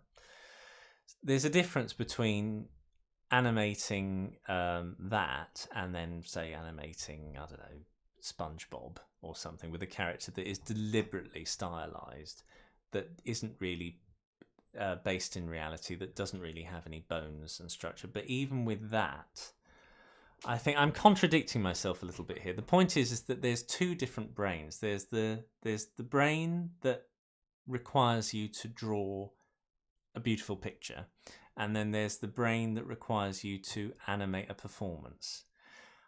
I have worked alongside people who aren't very good draftsmen, but are excellent animators. So it exists. That sort of person exists. And certainly with the technology that we have now, with computers, CGI, and with the technology allowing stop motion animators to preview and review their work in the way that they can do now, rather than the Harryhausen days where you couldn't do that and you had to use something called a frame gauge, and you had to animate sort of frame at a time. Being able to draw was more useful back in the day, because you really did need every skill to hand. If you were a stop motion animator, you needed it less so, because the puppet kind of held its own. But I would still argue that if you are good at life drawing and you are good at that sort of stuff, it helps. You do tend to pose the character better. Even with a stop motion puppet, you do tend to pose the character better if it's a CGI puppet. So yes, you don't need to know them, and in some respects you don't ever have needed to know them, but it helps a lot. And I tend to notice that those who have done it tend to do work which just sings that bit better. And so I would say, don't not come to it because you can't draw, but don't have a chip on your shoulder that, I don't need to draw that poncy stuff. No, I think it's a good idea you do, because it helps and it really does enrich the work and allows you to, with more confidence, do other things. So I'm kind of in the middle with that statement. That's the point I'm trying to make. It's a kind of a weird one, because funny enough, I wanted to be a stop motion animator when I was at university, and I would go to life drawing classes, and my tutor, who was teaching me stop motion at the time, found that strange, which I find odd that he would find that strange. You know, first of all, as a general rule for any kind of artwork, life drawing is so subliminally useful in so many respects. It doesn't just teach you line, it teaches you attitude, posing, of that sort of stuff. And you don't necessarily have to have a live model. You could do it just by freeze framing an image on an episode of Friends or something, and you could get it that way. I would say as an animator, it's important to be able to life draw quickly. So rather than having a life drawing class where everyone's static and they're painting their pictures and the model is not moving at all, rather than do that, go to a train station, look at people in movement, draw quickly, get the general pose down, and then when they've moved, go on to the next one. It's trying to capture an attitude as quickly as possible, because when you're animating, you want to be able to quickly get a pose in. In fact, let's try and do that right now. Let's turn him off and put a new drawing in here. If I do it with that, there we are. So if I was to draw him, for example, this is kind of how you would do it as an animator. You would sort of get the shorthand first, get as much personality out of that as possible, and then you start fleshing it up. But you don't want to be bogged down with too much detail. You're trying to animate forms. You're trying to get a general sense of the character's posing and attitude, and then you tighten it up later. You're trying to do that. So again, and I would say when I first learned, when I first did stop motion animation, and this was Bob the Builder, I would do little thumbnails of Bob standing at the side. So I knew where he was about to go and what he was about to do and all that sort of stuff. And it just gave me a framework. It made me feel comfortable with what I was going to do. The timing didn't really matter. I kind of knew how to feel the timing, but the posing, just little scribbly diddlies, they didn't have to do that. You see there, I knew, I've got to move the legs back, but I've got to move that down. Little things like that. So I just felt more comfortable, and then it becomes second nature and you don't need to do it. But, whatever helps you, but I would say drawing helps. That's all I'll say. So thanks for bringing that up. It's a little thing. Now, I've got to wrap it up fairly soon because my voice is starting to go now.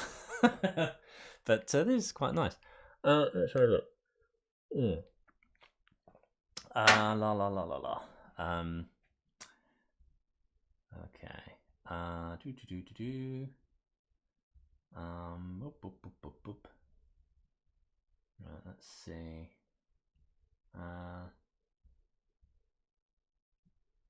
There we go. I see, that's nice. There's a guy called Ginger Animator who I also follow on Twitter, and it's nice to know that animators are feeling the same things. That sense of bonding. I remember I was working on something last year. I was working on Shaun the Sheep, the latest series of Shaun the Sheep. Just did a couple of months or a couple of weeks on that, whatever it was. And I hadn't animated stop motion for a while. And it was fun and it was good, and I got back into it pretty quickly. But I had to animate a walk, or it was a run. And the first hour I was doing it, I was second guessing everything I was doing. I couldn't remember how to do it at all. And I've done it for 20 years, and I couldn't remember, how does it work? It was so ridiculous. I knew it was ridiculous. And then after an hour, I thought, hang on, let's delete a couple of those frames and start again. And then it was fine. It just, my brain hadn't got into that. And the thing is, with so much stuff, once you learn stuff, a lot of it is muscle memory. You know it in principle. You know about follow through, and you know about recall and all this sort of stuff. But it's all words. You have to feel it, and you have to just have it impregnated into your brain structure. And you reactivate it after a while. It's like riding a bicycle. You never forget and all that stuff. But initially, the wheels sort of have to be dusted off and a little bit oiled, and then you get back into the groove and you think, oh yes, I remember how to animate again. Walks and runs and things like that, they are, pardon me, sometimes tough.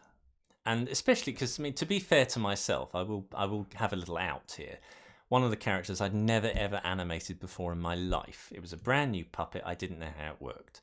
So to be fair to me, any character that anybody gets when they've got a physical puppet in front of them, or even a virtual one, if you've never animated it before, ever, it does take a few hours for you to get comfy and know where all the sort of levers are and stuff. I mean, if I handed this over to somebody and say, right, here you go, this is a fantastic puppet, off you go. No way would they animate this properly. They wouldn't know that it had a master controller. You have to activate all of that. They wouldn't know that it has a separate screen, or there's all sorts of funny little connections that they wouldn't know about. You have to explain to people how it works. So over time they get it, but you do have to give people grace and realize that, make them, give them the opportunity to figure something out on their own, and for them to sort of tenderize it and come up with their own little solutions and funny little things, So certainly for me, working on that show, she was actually a really good puppet, the character that I was working with. But even with a really well-designed puppet, there are funny little things that they do. Oh, the leg puckers in that way, does it? Oh, it's a bit heavy on that side, and blah blah blah. It's all these little things. And it's exactly the same. Doesn't matter whether it's a CG puppet, drawn puppet, whatever. They're effectively very similar animals, it's important to cut yourself some slack if you're getting it wrong. Take time out, have a breather. You haven't failed just because you're taking a little bit longer on this shot than the other ones. Let me put this out there right now. And this is a cardinal terror that I go through every single sodding production, doesn't matter what it is, and every animator has this. They're terrified of being too slow. Everybody is terrified of being too slow. Oh, I'm taking too long over this. And it's only down to the bucking up of superiors that you will have that side of your fear quelled. You could only get it from a producer or a fellow animator that you're okay, you're doing okay, don't worry. And sometimes producers, doesn't matter how experienced they are or how good, will get it wrong. That they'll look at a weekly set of data, and they'll say, oh, this animator isn't performing that well this week. Oh, they're not doing very well. I'm not, having trouble at home. Something like that. No, it might not be anything as elaborate as that. It might be that perhaps the shots that they've been given were blinking difficult to animate. How about that? I had one shot on Pingu that was insane. I mean, it was insane. It was 16 seconds long, which is quite a long period of time for any piece of animation, particularly for a series like that. And if you think of how Pingu is constructed, it's a series of replacement puppets that move by replacing the entire puppet over and over and over again. It's very unique. It's called the substitution method. It's been George Powell used to do it in his Puppetoons back in the 30s, 40s, whatever. And you have the entire puppet changed each frame. Excuse me, sorry, I just hit the microphone there.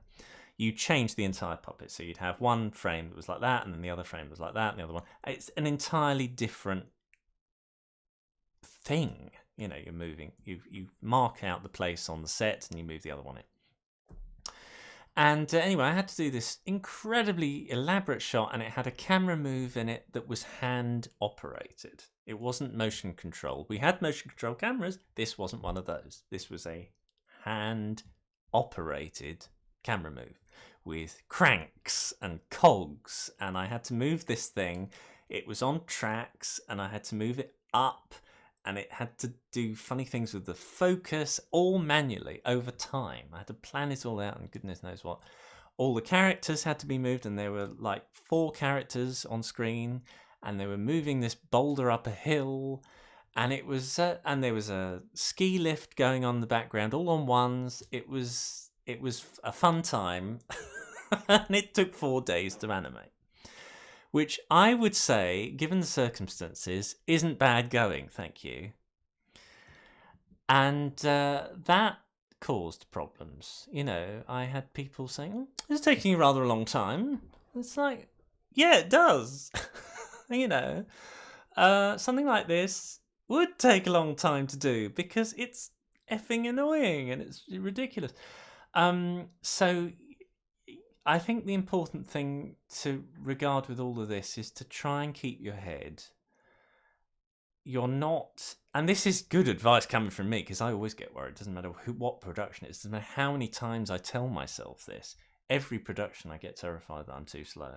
And sometimes I'm slow, and then other times I'm rip-roaringly fast. And people say, wow, you're doing really well. It's never consistent. And you can't sometimes say why something's slow as well. Often you've got this very elaborate shot with characters dancing and jumping around and doing God knows what, and it's very fast. And then you've got this one shot where a character's eyelid flickers and it takes you all day. It's not always very obvious. And so I think it's important for producers, and I've sometimes been a producer on things, to just take a little step back and to give the benefit of the doubt to people and trust in the fact that they have a career and they've had previous, that they're not always having trouble at home or having a difficult day. No, sometimes it's just the production or there's some weird thing happening. And it's unfortunately for animation, it is not that predictable. There have been times when I've made my own calculations that, oh, yes, this is only going to take this long, and it's taken all day, and then something that I thought would take all day took 2 hours. It's very, very hard to pin down. So you can make educated guesses, and that is literally all you can do. So I can't remember how we got onto this now, but oh yeah, Ginger Animator. But I hope that's helping your day out because I know those feelings. They're horrible. And they eat away at you, and you just want to get on and enjoy what you're doing. I'll have a couple more little looks. Let's have a look. Right. Martin, one more question. My master controller slider thing keeps disappearing. There could be all sorts of reasons for that. In order to get your master controller appearing, I'm assuming it's the controller part, the actual dot. If this disappears, when you play something back, it disappears. It hides and then comes away. If you attach a peg to the master controller, maybe that's got a keyframe on it that you're not aware of and it's moving the thing around. Let me show you what I mean. If I move the master controller's peg around, see that? It's sort of moved the actual controller, and you don't want that. So what you want to do is find the offending peg, there it is, and get rid of it.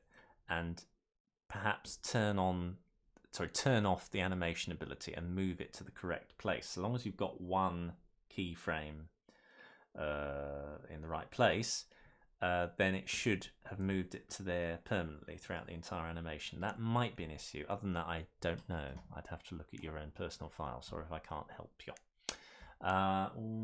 Let's have another look.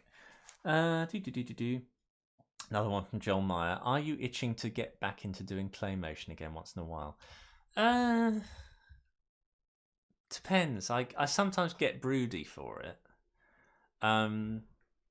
It's funny, let me just have another swig. Clay animation takes forever. You are cleaning it and you are sculpting it.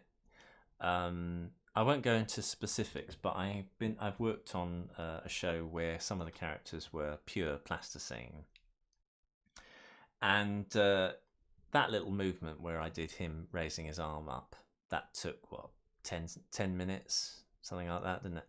To do that with them would probably have taken 4 hours. The actual movement wasn't difficult, and their puppet itself wasn't actually difficult, but they were walking around on mud. So you had to be wary of the floor and things that they were surrounding and various props that were in the way, and you had to contort your body to get in there and stuff. Because that's the thing, it's not just about moving the puppet, it's about not moving everything else. And there was some, I won't go into exactly what the production was, but there was something I worked on once, and the lighting had been set up for it. It was beautifully lit, all these lights everywhere. It was like 20-30 lights for this thing. And the guy that came in was doing the lighting, really nice guy. He'd set it all up, been very, very careful, la la la la. All ready to go, he says to me. He took one step back, fell over, all the lighting fell over. I mean, it was quite funny, but then and he was okay. I mean, the first thing we wanted to check, is he okay? Great, now we can laugh. But then you've got to spend like 5 hours relighting it. That's just lighting it and just one shot. So, you know, there are times with stop motion I think, oh, this is really nice. And then there are times you think, oh, should we just go out and have a pint? It does take a long time. But so long as you're okay with that, and so long as everyone knows that it takes that long, then it's okay. It's the stress of having somebody in production that doesn't understand this and goes, oh my goodness, it's taking so long, and just stressing everybody out. That's when things can be unpleasant, when you've just got this one irritating voice thinking that animation can be done in a trice. And I think that's important to note when dealing with these kind of puppets as well. These things can allow you to animate really quickly. That's fantastic, wonderful. Allowing one person to be an entire animation studio, yes please. However, that should not be a license to therefore expect miracles every 5 minutes from people. Because that's not on. People should have moments where they can just take a breather and think, you know, we're dealing with a weird area of art. I think animation more than any other art form that requires intense thinking all the time, as well as just sometimes taking a step back and to muse over what you're doing and then carry on. More than any other art form, if you're painting something, you're not having to think quite as deeply as that. You're having to think, of course, but not to the point where you're terrified. So stop motion, it's worse because you are building a house of cards all the time. You're building and building and building, and the slightest thing that goes wrong and your entire house of cards will fall to the ground. I mean, what if, you know, you knock the set and all the set falls down, which has happened. You're on tenterhooks all the time. You know, you can't relax. So at least with technology, it's allowing certain aspects of production to be kind of firewalled against that kind of problem, but you've still got other issues to deal with. And, you know, it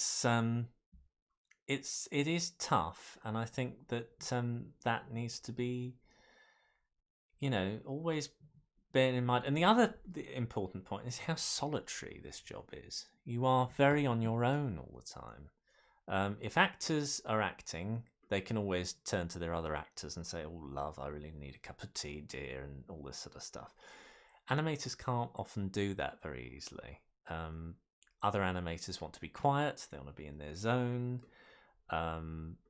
It's all very quiet, very hushed, very, you know, it's difficult. And if you're not careful, it can eat away at your mind. And it's something to bear in mind, that you try to keep that side of things topped up, that you try to keep the psychology of what you do buoyant. And a large part of that is your directors and your producers. Hopefully, if they're sensitive, they can jolly you up and, you know, understand that you are in quite a difficult place of being very self-critical and very isolated much of the time. So it's important for them to buoy you up and to say, it's fine, you're doing a good job, that's really good, I love what you're doing here. Keep the energy, the froth going and the love going, because inside most animators' heads, it ain't that. It's quite a lot of tumult going on in there. So yeah, let me see. I think that's it, really. I can't think of anything else to say. I didn't realise this. I didn't expect this was going to be quite so metaphysical today, but I'm kind of glad it went there. But this area of production of making bodies less stiff, I'm experimenting with more and more and more. The guide has quite a lot of bits and pieces in it that you could actually, just utilize that. Oh, here he comes. Utilize that with to create this kind of thing. Nothing that I've said here today isn't in the guide. It's just in slightly different formats. That's all. But I would always experiment. Try to isolate a particular area of a character and experiment with it and say, okay, today I just want to concentrate and fiddle around with the idea of something and play around with it and put some nodes in, see if it works, doesn't work, whatever.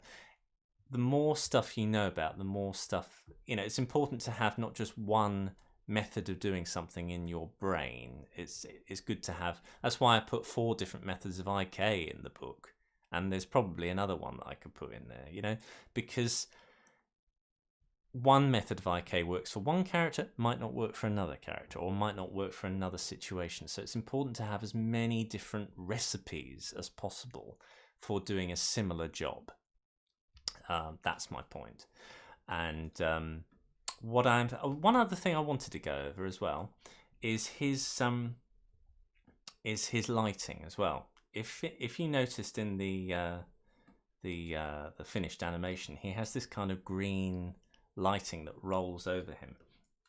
Now the reason you don't see it there is because I've connected the lighting part of him to a OpenGL bypass, which somebody at Toon Boom very kindly created this script for me to easily toggle these on and off, because there's not just one, there's several of these dotted around the rig, and this button turns them all off and turns them all on. Now I think by default in Harmony there is a script to, let me just see, OpenGL bypass toggle. Let me see, OpenGL bypass toggle. There's several different ones. Let me see if this is it. No, there's another one. Hang on. Is that it? No, that's something else. Wait a minute. I know it's in here, but finding it that's the difficulty. I wish it had a search. Is that it? No, OpenGL bypass selector. Oh, maybe that's it there. Now this is in everyone's copy of Toon Boom Harmony 17, but I don't like it very much because I have to manually select them and do it this way and have this really annoying window here. I just wanted to be able to press a button and it automatically do it, which I now have. Let me just turn this off. What an OpenGL bypass does is essentially it has another route for the rig to flow through, so that you can turn certain bits of the rig on and off, basically, in OpenGL view, but they will always render in render view. See? So, so the reason why I didn't put a visibility node in there is because sometimes I want to manipulate it and sometimes I don't, you see. So what I did was, if I select that and then go to that layer, here's the shader layer, and I actually look up the drawing substitutions. Here are some substitutions with art that essentially rolls over in a loop. If I look at it as a drawing layer, this is what you've got. It's deliberately designed to be abstract in a very, very non-specific way so that I can get away with it. If it was starting to say, okay, this is exactly where a ruffle is and this is where a crease is, you would notice the flaws in how this actually behaves and the whole thing wouldn't work.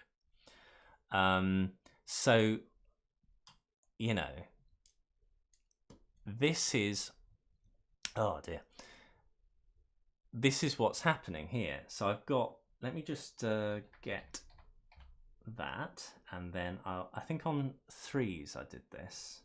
So let me just, there we go. So I've just got that image.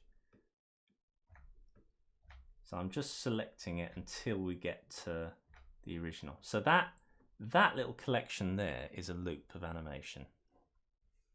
It won't be so obvious when he moves, but you can see that it's kind of rolling down him. Now what we need to do is to get this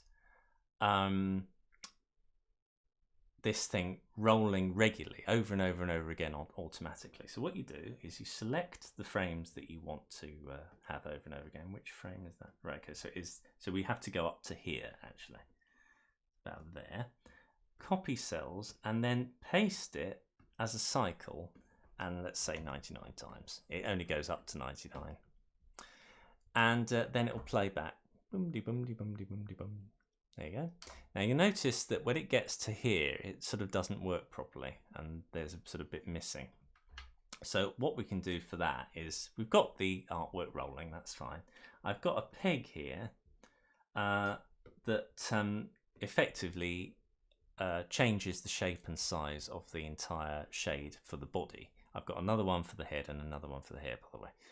So all I can do is I can perhaps stretch it to the full length of how far the body's going to go here, and then it should affect it properly. Now there you go. Now you'll notice that the hand is unaffected. So that's because this body shader isn't far forward enough in Z. So what I'll do is I want to keep the position of this all the way through the animation. So I'm just going to turn the animate ability off so that this affects sort of like the starting point of all the keyframes line. It's a bit tricky to explain, but trust me, this will affect the entire timeline. And then I'm just going to move it forward in Z until it covers the hands. There we go. And then I can turn that back on again. And now it covers the whole of the body. See? There we go. See? And then if you render it, it does this kind of thing. And what I did for the shaders is I kind of put it through a couple of cutters. I can't quite remember what I did. I tried to limit the amount of cutters, and obviously the OpenGL node helps the rig to be light when I'm working on it, and then it only shows it when I'm rendering it. So it means you can have a heavier rig and get away with it because you're not showing it. It's not allowed to come through when you're actually working on the flipping thing. But then when you do show it like this, then it slows things down because of course it's being shown, you know. But there are things like that happening, and then I think it goes through a comp. So that's the complete set of shading there, and then it's blended as a multiply so that the black shows through. Now this kind of lighting is only possible with a very stylized character. That's part of the reason why I designed him in the way I did. So he's harsh, brutal colors in this way, so I could get away with this kind of stylization. And that's the way that Batman is. If you look at the way that Batman is in the animated series, which is what I took inspiration from when I made this character, you got some hyper stylized stuff, especially in the later series when they redesigned the Joker and that Catwoman and stuff. They're very, very stylized, and the benefit of that is that you can bend the rules so far that your eye can perceive that. Let me just try and get a nice frame. Your eye can perceive that as light coming down, and yet it wouldn't make sense in real life, but it does make sense in a stylized world. So if I move that shader, if I can find this flipping thing, hang on. Oh, sorry, that's because I haven't selected that. There we go. So if I move that there and move that there, that kind of looks nice as a bit of lighting, even though it's utter nonsense. I've got another bit there that crops it there. So there you go. I've lit him, and yet there's no light to be found. It's thinking outside the box and trying to design a character deliberately to look bizarre so that you can, by having a language, a design language that is abstracted, you can get away with things. And that's what they did in Tangled, the series of Tangled. You got some very strange shapes created with, say, Flynn's character with his head.